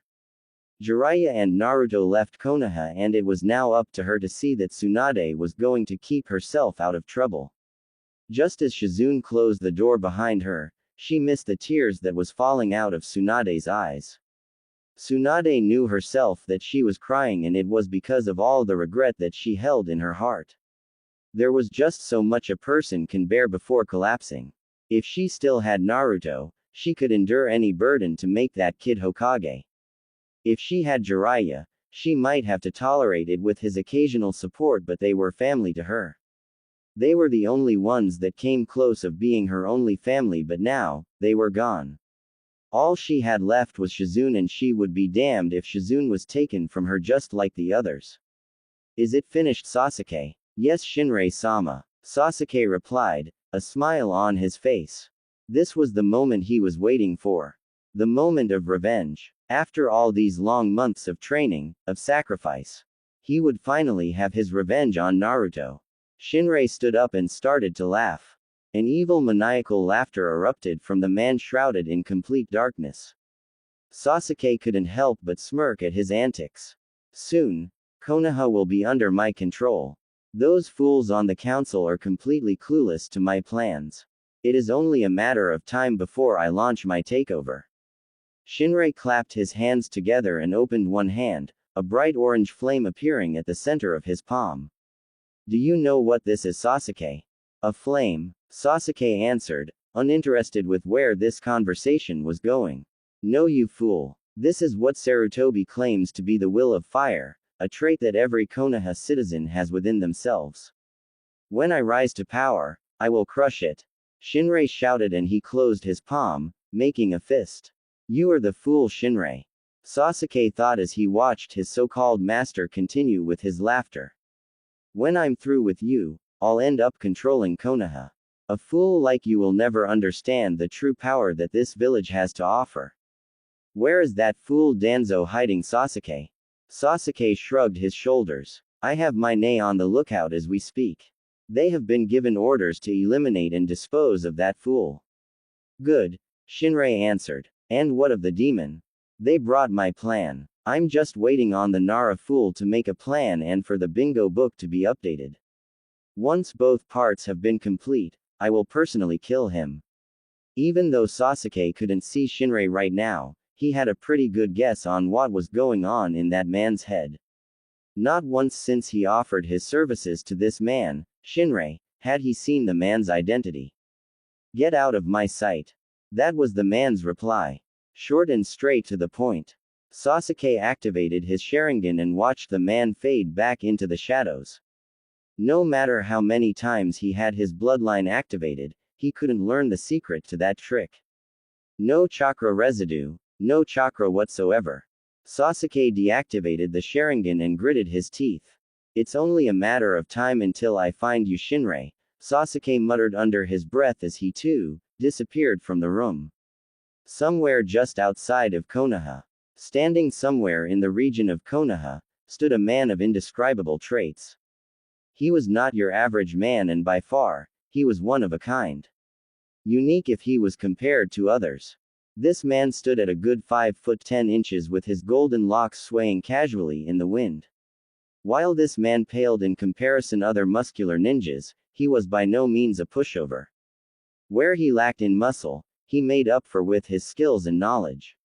Push and train to limits where a normal human would have given up, he surpassed everyone's expectations.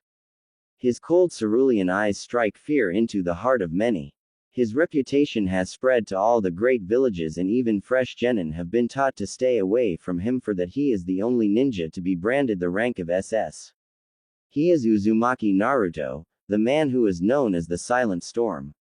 Naruto stood on top of a tree, concentrating chakra to the point where the tip of the tree met his foot. He stood there, his eyes closed and his new cloak swaying in the wind. He could almost hear everything, the birds, the leaves rustling, the rushing water in a brook and the faint cries of some animals in the forest. He knew he was close to Konoha and he knew what he had to do. A job. That was what this was. A job. He never expected to come back to Konoha. The only way he was coming back is if he was dead and his body being dragged by several hunter nins. Konoha, the place that forsaken him. Konoha, the place that caused him nothing but pain and suffering. Konoha, the place where he swore he would never return to. This was Konoha, the place where he would be passing judgment on. Let the games begin. 6 p.m. Iwagakure no Sato. Deidara had his eyes closed, his attention was centered towards one thing and one thing only, the success of this mission. He had to succeed, he must. Failure was not an option here. Deidara-senpai, you sure we can pull this job off? According to this statistical graph compiled by yours truly, our odds don't look that great. The sound of his partner's voice disrupted him from his daily mediation. He opened one eye and saw Toby sitting near the front of the ride, his back turned to him. He fought off the urge to accidentally swing his foot forward. Of course we'll succeed. Who do you think you're talking to? This will be a piece of cake. Deidara laughed. Don't worry so much, Toby. It will go according to plan.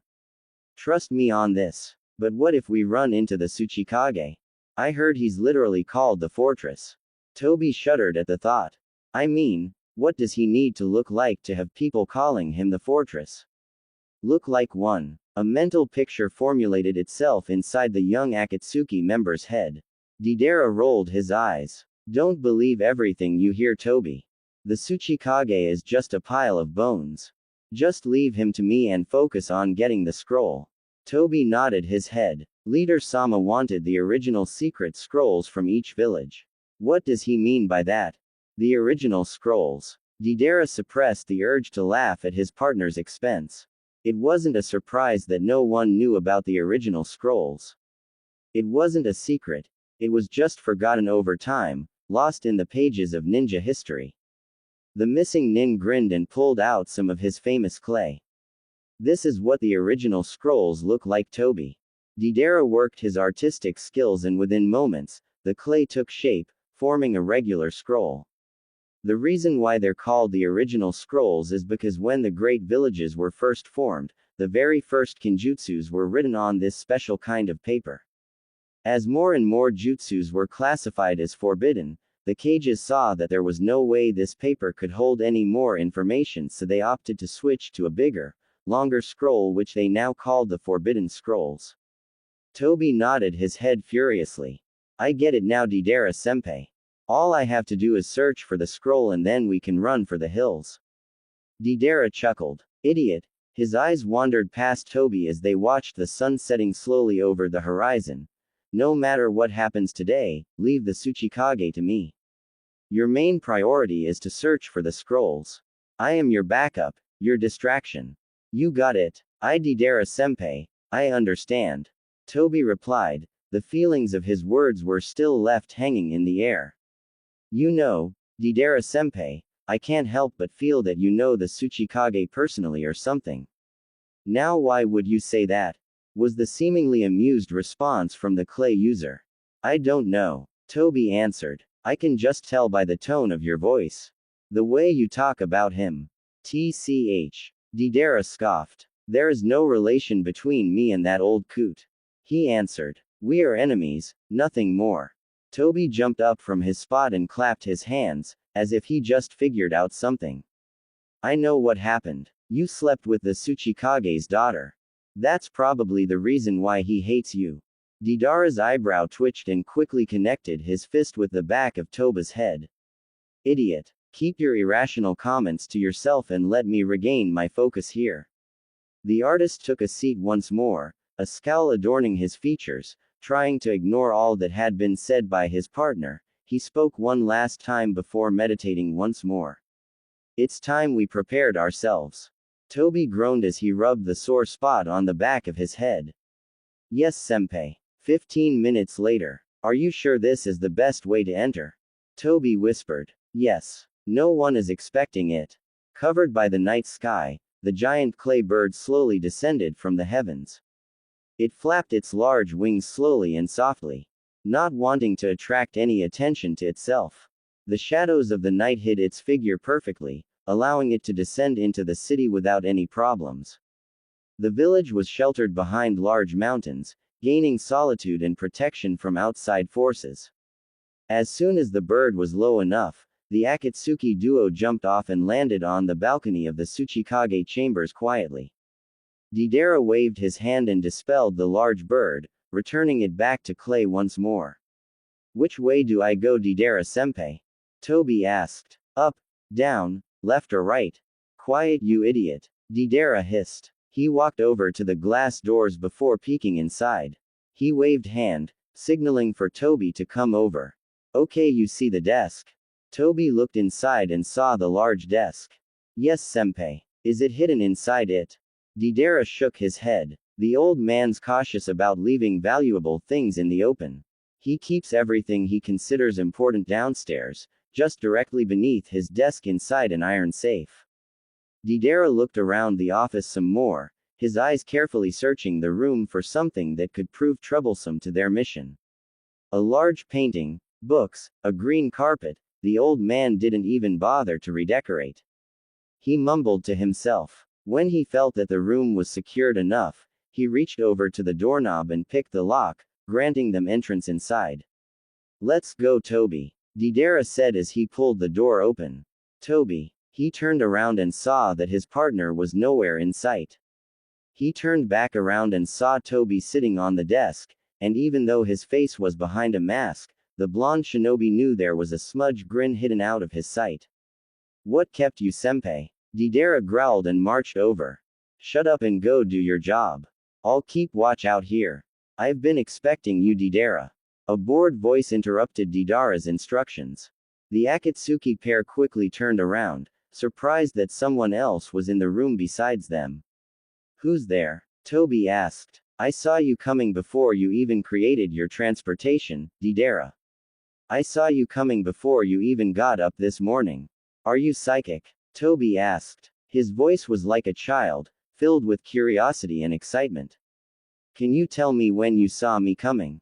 "Toby," Deidara yelled out. "Quit messing around. He is not psychic. Show yourself, old man." The voice chuckled. "As you wish." A sudden increase of chakra alerted Deidara and Toby towards the painting that hung on the wall. The painting slowly disappeared, revealing a man who looked like he was in his 70s. He was dressed in professional cage robes with the hat leaning forward, covering his face. Deidara growled as he watched a man appear from the painting. "I thought it was funny that you left your office so early." The Tsuchikage smiled. "I heard the flapping sounds from your clay bird from a mile away, Deidara. You can't fool these old ears." "Are you sure this is the Tsuchikage, Deidara-senpai?" Toby asked. The young apprentice looked over the old man carefully. "Don't let his appearance fool you, Toby. This man was once known as the impenetrable fortress of Iowa because of his unmovable defense. He was known for his battle techniques both on and off the field. He was the youngest person to ever hold the position of kage in this village. Hidekatsu Shibata, the fifth Tsuchikage of Iwagakure no Sato." Shibata clapped his hands happily. "I'm glad you're still as sharp as ever, Deidara." Deidara narrowed his eyes and spat on the ground. "Cut the crap, you old geezer. Get to it, Toby. I'll cover you from here on out." Toby nodded his head and began to sink into the ground. "Don't die, senpai. I really don't feel like carrying your carcass back to base.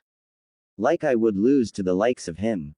Deidara retorted. He watched as Toby disappeared into the ground, making his way towards the safe. His eyes fixated themselves on his opponent, who was smiling cheekily at him. "No hug?" Shibata asked. "Is this how you greet me, Deidara?" "Oh, I'll hug you, good old man, when I kill you." Deidara sneered. Shibata sighed. "After all these years, you still haven't learned any manners." And with one quick motion, the Tsuchikage pulled off his traditional garbs, revealing battle armor underneath his robes. "I guess it's about time that this old man corrected his mistakes from the past and drilled them into your head once and for all." Deidara stood his ground, a sadistic expression gleaming on his face. "Bring it, Gramps." 6:30 p.m. Kurigakure no Sato. This is the office of the Mizukage. It's pathetic. Does the man have no style? No personality? A dark voice speculated. His partner, on the other hand, remained quiet as he looked over the room. "It seems like Mizukage Dono was in a rush today." "Why do you say that?" "His desk seems to have been pieced back together rather sloppily after it got destroyed somehow, and the papers on it have all been shuffled around. So this guy is a slob. Let's just get this job over with." Zetsu slowly appeared from the face of the wall, his body slowly emerging from it. "We should split up and see where the scrolls are," the light side stated. He moved over to the vast library behind the desk, for the office of the Mizukage was decorated with books and scrolls. "This guy must be a nerd to have all these books." The darker side smirked and held up a one-handed seal. "Musaishishoku no Jutsu." Zetsu suddenly began to tremble and shake all over. He crouched and within moments, the body split apart. Finally, "I'm free." The darker side of Zetsu laughed. Let's tear this place to pieces. The lighter side of Zetsu coughed as he regained his composure. No, we have a mission to do. You look downstairs while I look in this room. The sooner we can find it, the sooner we can leave this place. Thank Kami, you're the boring side. I wonder how life would have been if you didn't have me around. A lot better. The lighter side of Zetsu retorted. He could see the scowled look on his other half's face and enjoyed it. Get to work. Slave driver. Weakling. The darker side growled and started to sink into the floor. Don't do anything up here that I wouldn't do, he stated. The lighter side rolled his eyes and walked over to the desk. Point dully noted. When his other half finally disappeared, he began searching through the desk. TCH. Mizukage Dono is sure a messy man, he commented as he threw the useless papers onto the floor. The desk was by no means neatly organized. Papers were flung all over the place, crumpled and ripped. Coffee and tea spills were still visible on some parts of the desk. Aside from the mess that was on the top layer, the inside of the drawers were carelessly filed together. Unlocked and accessible to the first person who opened the file cabinet were the Anbu personnel files, complete with personal information, ability rankings, and pictures of the unmasked shinobi, leaving their identities exposed to the world. Placing those inside his robes for later follow-up, he kept on rummaging through the mess until he deemed that the desk had no further use. With a long, drawn-out sigh, Zetsu walked over to the huge library and skimmed through the books. No, not it, not even close, the half-man, half-plant mumbled as he speedily read the titles. How to entice the opposite. Zetsu raised his eyebrow in surprise. The man must be a loser. He chucked the book behind him and continued his search. With the other Zetsu, that loser probably got the worst part of the deal, searching through the even bigger loser's library. This should be a piece of cake for me. What he didn't know that he was about to reach a chamber only a selective few had dared to enter. The chamber of the third Mizukage. The darker half of Zetsu finally reached the basement, and when he got there, his eyes widened in surprise. Oh holy mother of shit. Standing before him was a room that was twice the size of their hideout. Their cave could easily hold 1,000 people, but their cave paled in comparison to this. This loser has his own secret base here. Zetsu slowly entered the sacred room, and the first thing he saw troubled him even more. What the hell? What kind of conceited freak would even put a portrait of himself up like this? He brings shame to the name of losers. The room itself wasn't bad. It was luxurious in size and comfort, but the smell was horrible. He had to bite his own tongue to keep himself from vomiting. Even dead bodies don't smell this bad. It took enormous willpower to keep himself focused on finding the scroll. Aside from the smell and the hideous portrait staring at him, Zetsu considered himself lucky. The room had small shelves that held nothing but boxes, drawers. This doesn't look that bad. Should be an easy job. His expression soon changed when he opened the first drawer. Inside the first drawer were scrolls, hundreds of them, somehow compressed to fit inside the medium-sized drawer. Zetsu's eyes twitched as he took a step back and stared at the entire room, filled with drawers. What the freaking hell is this? He yelled out in frustration. The man is a freak of nature. I'll kill him. 7 p.m. Sunagaku no Sato. Gaara, the fifth Kazekage of Suna. The Demon of Suna. Those were the titles that were earned and given. He could easily crush any advancing army without moving a finger. His absolute defense was legendary among ninjas. Only a handful of techniques were able to pierce through his armor, and for those ninjas who managed to do it, usually didn't live to tell about it. He accomplished many things in his life, and yet, there was still something he was still unable to do. No matter how hard he tried, he couldn't win. The obstacle. The woman standing in his office with an angry, unreadable expression on her face. Well, I'm waiting for your excuse, Gaara. Gaara felt the insane amount of killing intent leaking out from the woman. Whoever claimed that women were the weaker of the human race obviously needed to have their head examined. As strong as he was, There was still no way he could look this woman in the eyes and start explaining himself. Gaara. The woman said his name again. Her voice was calm, but it was laced with anger. Like a snake hiding in the grass, waiting for the perfect opportunity to strike. Gaara's eyes quickly searched for a way out but noticed that the windows were conveniently shut and the doors were closed. He couldn't use the sand to destroy her. It was unreasonable and she'll most likely wait for him in the afterlife. An idea suddenly popped into his head and he lowered his head, a small grin on his face. Before the woman could register the fact that Gaara disappeared from his seat, she found herself standing very close to the cage. She started to open her mouth to yell, but before she had a chance, Gaara lowered his mouth and captured hers in a passionate kiss. Gaara could feel her anger melting away as she put her arms around his neck as his arms were around her waist. They continued the kiss for a good few minutes before she broke apart for air. Slightly panting, she tried her best to sound angry, but just staring at her husband, she couldn't find an ounce of anger in her. That was unexpected. Gaara held his wife closer and hugged her tightly. I'm just full of surprises, Matsui. He lowered his head slightly and whispered. I hope you forgive me for being late. Even after 2 years of marriage, Matsui found herself blushing as she felt Gaara's breath tickling her ear. It made her feel special the way Gaara acted around her when they were alone.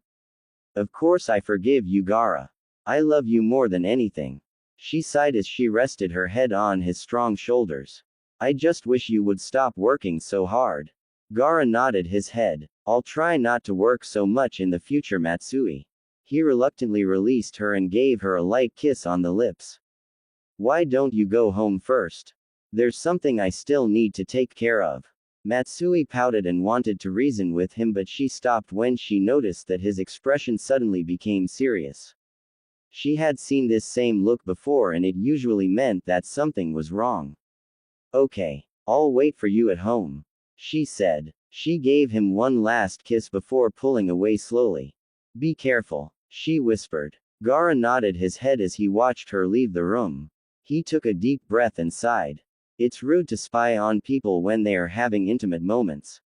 I know you're here. Come out, Uchiha. A figure suddenly appeared from the windows, an amused expression written on usually stoic his face. How did you know I was there, Cage Dono? I thought I did a pretty good job hiding myself. If you have forgotten, we're in a desert, surrounded by sand. There is no place in my village where you can hide, Itachi. Now tell me, what did you hope to accomplish by coming into my office like this? Itachi remained emotionless as he took a step forward. You have something that I want, Gaara. Give it to me or I'll have to kill you. Gaara, with his usual stoic expression on his face, stared at the missing nin. What makes you think you can kill me, Itachi? You forget that you're surrounded by the desert. It's my territory here. Itachi shrugged. Petty threats only make you weak, Gaara. I'd hate to see your wife crying over your dead body. Gaara growled. Leave her out of this, Itachi. What do you want? The Biju or the location of Naruto? Neither of those. I just want your village scrolls. Why? It's none of your concern. Give me the scrolls and I'll leave peacefully. The two men, both equally great in terms of their skills, but the difference in beliefs set them apart. One walked the path of chaos and destruction while one walked the path of salvation. They were both known as antisocial people, but they acted based on their own beliefs and goals. Not once caring about what other people thought. Uchiha Itachi. Sabaku no Gaara. While I have no relations to Konoha, I can't let you leave here alive, Itachi. You're a wanted missing nin, and if I just let you walk out of here without some kind of fight, I would be in trouble. Itachi nodded his head in agreement. Then let's do this. The Uchiha blinked once and the Sharingan appeared. Let's see what the Godime Cage can do. Gukaku no Jutsu. Gaara narrowed his eyes and held his palm in front of him. A wall of sand instantly rose up, shielding their master from the fiery blast. Is that the best you can do? Gaara taunted while a smile formed on his lips. It's been a while since he had a good fight. You know, you remind me of someone. Itachi answered before charging head on. With his Sharingan appearing in his eyes, he could see the way Gaara was directing the sand. It still seemed slow, but it doesn't matter. He had heard about this absolute defense of his, and well, rumors are sometimes exaggerated. Several sand spikes appeared from the floor, causing Itachi to increase his pace. From the corner of his eye, he could see Gaara fully concentrating on the sand, and Itachi used it to his advantage. He began flipping through hand seals at an extremely fast rate. Suigaden. Upon hearing the name of that attack, Gaara's eyes widened as he saw water appear from his office. Drills composed entirely of water came flooding straight towards him. Cursing his secretary for having those bottles of water in his office, he quickly summoned his sand and used it to protect him from the oncoming attack. Itachi, on the other hand, took this chance and jumped above Gaara and flung a shuriken towards the shield. Shuriken Kage Bunshin no Jutsu, one weapon soon became many, and a shower of stars made their way towards Gaara. The redhead grunted as he pumped more chakra into his sand, protecting him from the assault. He watched as Itachi landed sideways against the wall, sitting there watching. Sabaku Q, he whispered, and as quickly as he said it, sand appeared from behind Itachi, trapping him. Sabaku Susu, he forcefully closed his hand and watched the sand mimic the action. To the Kage's surprise, the Itachi that was caught disappeared in a puff of smoke. Falling for such an amateur trick, I'm beginning to think that without your Biju, you really are weak. Itachi taunted from behind Gaara. The Uchiha concentrated some chakra to his fist and smashed it against Gaara's face, sending him crashing through his desk and into the wall. Get up. I'm not done with you yet. Gaara coughed as he stood up, kicking aside the broken pieces of his desk. No, we're done here. He slammed his hands on the ground and smirked. You were caught in my trap from the moment you stepped foot inside my office, Itachi, and because of your arrogance, it will cost you your life. The room suddenly began to change. Ceilings, furniture, the colors on the wall. Everything began to look like the color of sand. Itachi raised an eyebrow, a curious expression on his face. You think sand is going to trap me? Gaara smirked. Not just any sand. It's a shitload of sand. Sand began to appear throughout the room, and within moments, the entire room was composed entirely out of sand. You see, Itachi, my gourd was a bit too small to hold all my sand, so I improvised over the years. The entire room and everything in it is composed of my sand. It's like a genjutsu but with sand. There is no escape for you today. Itachi watched on as sand slowly came together, surrounding both Gaara and him. His Sharingan was blazing in his eyes, and he could tell that his mark wasn't bluffing on this one. This sand was different from the rest. It had more chakra, and from the looks of it, it's been storing chakra for quite some time. Sabaku Ru, Gaara whispered. He watched as the sand came together, forming a circular barrier and trapping Itachi inside of it. 7:30 p.m. Kumogakure no Sato. In this well-known village of Kumogakure no Sato, the night represents a time of quietness and serenity, but instead of that, the village was crying out in pain. The streets were drenched with blood, the dirt soaked up so much that the brown soil was now red. The stench of blood was so strong, it could be perceived from miles away. What the hell is this, Hidan? I leave you alone for a good 15 minutes, and when I come back, you flood the streets with the bodies of Kumo's Anbu. Hidan gave his partner a cheekily smile. They were just asking to meet Lord Jashin, Kakuzu. Anyway, how did you turn out? Kakuzu sighed. The Raikage reluctantly agreed to our terms. He's currently retrieving the scroll for us on the condition that we stop killing off his men. How about we take the head of the Raikage? Hidan suggested. He twirled his scythe around before slamming it into the ground. It'll be fun. How about it? Kakuzu shook his head. He's not important enough to be worth my attention, but on the other hand, that new kid is. Uzumaki. Have you seen his bounty? He's worth 3 times as much as mine. I don't think it's a good idea. The brat has the Kyuubi inside of him. Who knows what will happen if he resorts to unleashing that beast? Hidan said. I may be immortal, but I'm not stupid to mess with the wrath of a demon. Kakuzu scoffed. We captured the Nibi with ease. What can that Uzumaki brat do? Hidan counted the ways off with his fingers. Well, for starters, the leader will kill us. Then the Kyuubi will eat us alive, and oh yeah. Did you forget that the Kyuubi is the strongest of the Biju? Wimp. Mortal. Insane religious freak. That hurt. Hidan replied. He sported a mock-hurt expression on his face. That was a low blow. Kakuzu rolled his eyes. That's the problem with you. You haven't lived long enough to have seen the world, kid. Money is everything here, and as long as you have it, you control power and respect. I really don't care what you say, Kakuzu. The Kyuubi is something that I don't even want to deal with. I'm just glad he's on our side. His partner laughed. What? Afraid that the brat will show you how it feels like to be mortal?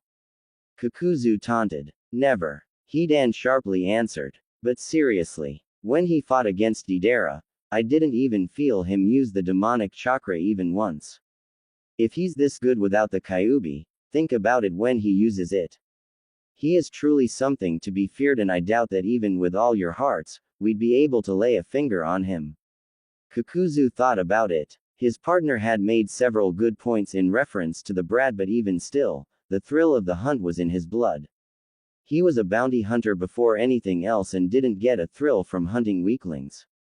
It's the strong ones that gave him the most satisfaction.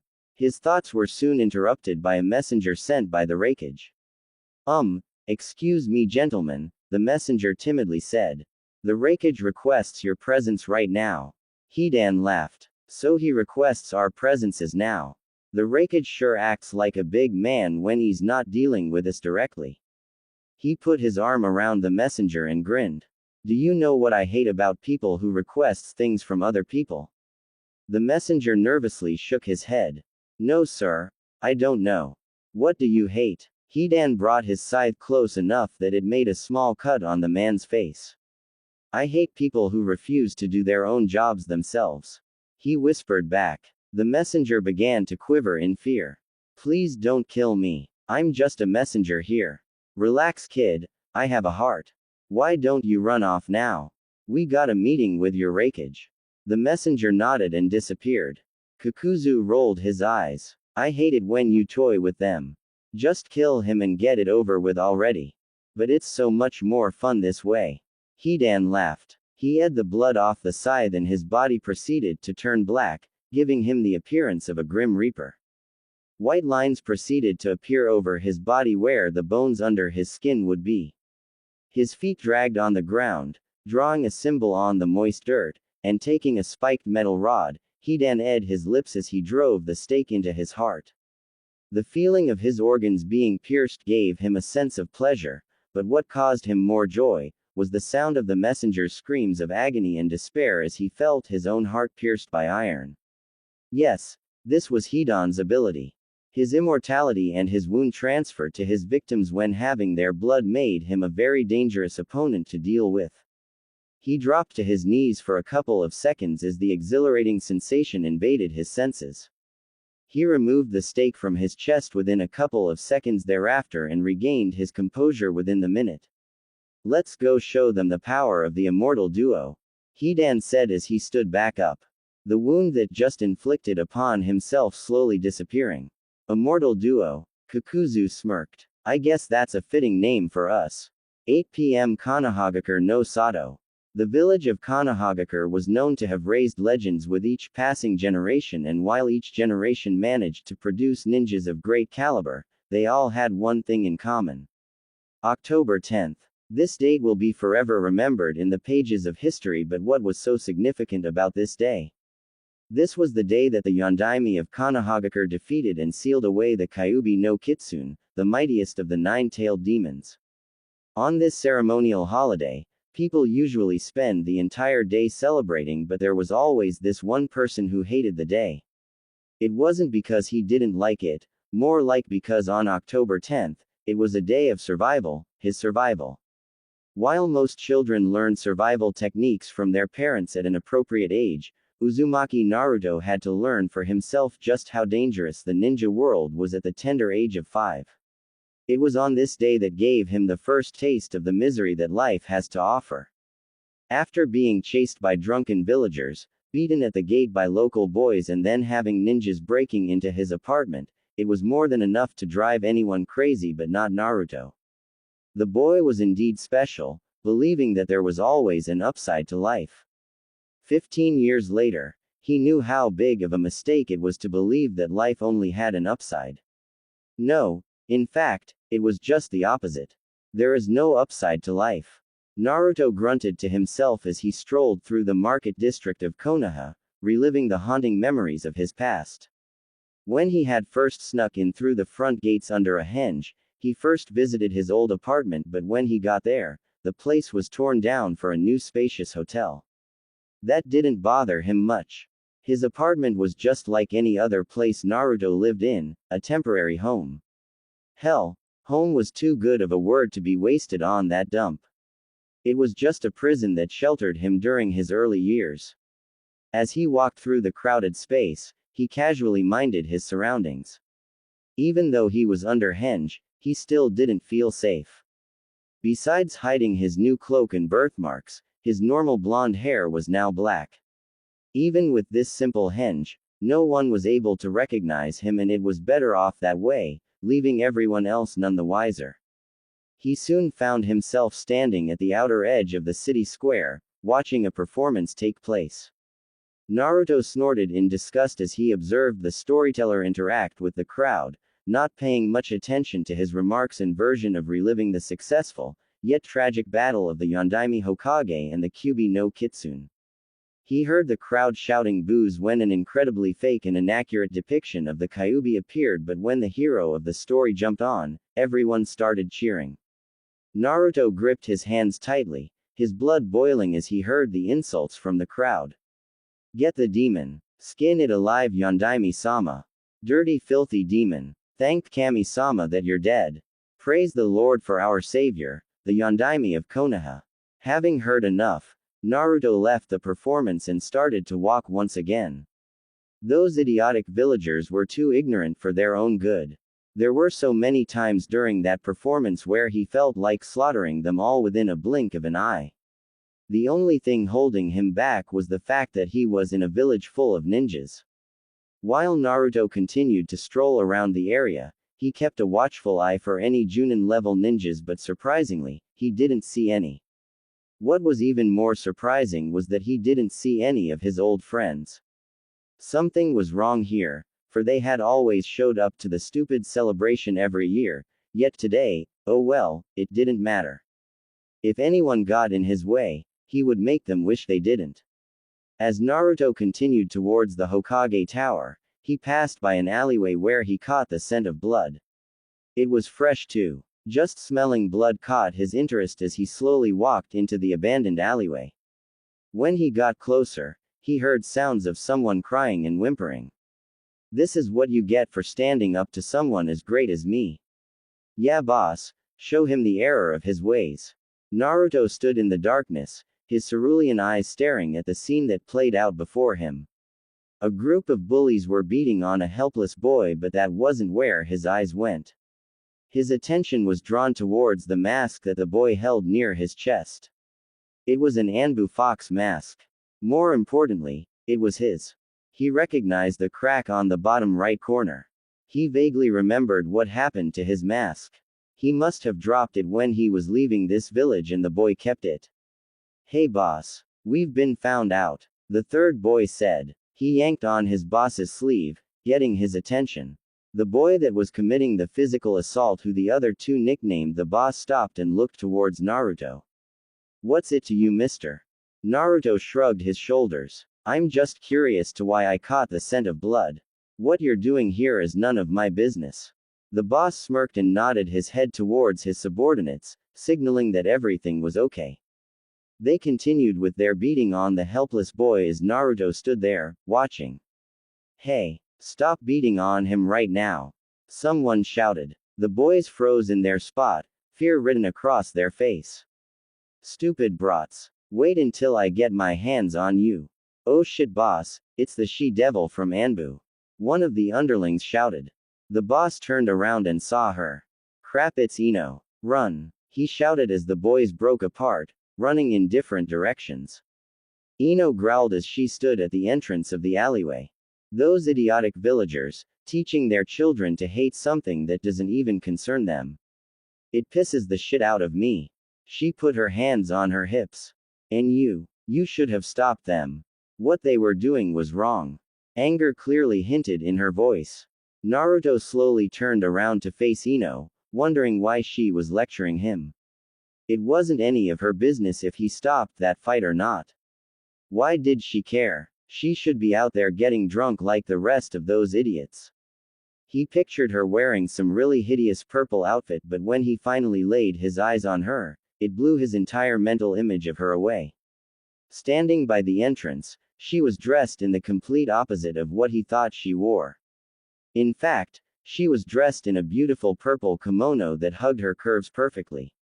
Her hair was tied back into a ponytail and she finished it with a frown on her face. Are you another demon hater too? It's people like you that I can't stand. Always so closed-minded and refusing to accept the fact that Naruto was a good man. Teaching the new generation will get you nowhere because as long as I'm here, I'll make sure that people like you will never succeed. Why can't you just accept Naruto for who he is and not what he was? The way you villagers think truly disgusts me. Hearing her talk about him like that, he now had a different opinion about her. Naruto sent Ino an icy glare that made her cringe when she looked in his eyes. He didn't bother explaining himself to her as he walked by, but before he was out of hearing range, he whispered something that only she could hear. Back then, no one bothered to take the time out of their schedule to help me. I don't see why I should be any different. Ino's eyes widened as she quickly turned her head to get a better look at the man, but when she tried, the man disappeared, leaving behind only a small breeze of wind in his place. Who the hell was that? She whispered. Hokage Tower. While the celebration took place in the market district of Konoha, the other areas of Konoha were left unguarded. The Hokage Tower, for example, was left with less security. No one expected anything to happen tonight. Not a single assassination attempt, not a single murder, not a single burglary, because tonight, everyone had a common interest. Except for one person. As Naruto made his way towards the tower, he spotted a lone figure guarding the outside entrance. Putting on his best smile, he approached the unexpected Chunin on duty. How do you do, sir? The Chunin quickly looked over the visitor and grunted. This area is off limits. Leave this place at once. Naruto shook his head. I can't, sir. I need to use the bathroom in there. Can you please let me go in for a second? I won't take long. I swear. I said no. You have to leave now. But I really need to go. The Chunin sighed and took out a kunai. If you don't leave now, I'll skin you alive faster than you can scream. Don't think that I won't. There's no one here and you'll be dead before you know it. The seasoned Chunin had a sadistic smile on his face, which pleased Naruto. He started chuckling as the Chunin looked on. What's so funny? Do you really want to die? Naruto grinned as he held up a single hand seal. Kai, he whispered. That single word struck fear into the heart of that man. He watched as the man he assumed to be a villager turn into something completely different. Daemon. The Chunin stuttered out. He felt his legs giving out as Naruto approached the man. Within a blink of an eye, the Chunin's head rolled off his body and dropped to the floor. Naruto scoffed at the man's futile attempt. All I needed was to use the bathroom, you pathetic piece of trash. Oh well, it's not my loss. As Naruto made his way into the building, he felt several chakra sources around him. He reached under his cloak and took out several kunais before throwing them. The chakra sources that he sensed in the room dodged skillfully and dropped their disguise. Halt. You are not allowed entrance here. State your name or be prepared to be dealt with. Naruto slowly raised his arms into the air, signaling that he was unarmed. My name Anbu-san. It's Uzumaki Naruto. The Anbu quickly jumped back and immediately put their hands on their swords. You dare step foot back here, demon. Naruto nodded as he took a step forward, resulting in the Anbu unit charging forward. Fools. Naruto whispered. Nothing is going to stand in my way tonight. As soon as he dropped his right hand, he summoned his blade of wind and with 3 swipes, the entire Anbu unit dropped dead on the ground. He stepped past the dead bodies and stopped in front of the doors that lead to the inner chambers of the Hokage's sanctum. As Naruto pushed open the doors, he was greeted with a person that he was not expecting to see. His eyes narrowed as they began to glow red from anger. "You," he whispered. "Hello Naruto," the person answered back.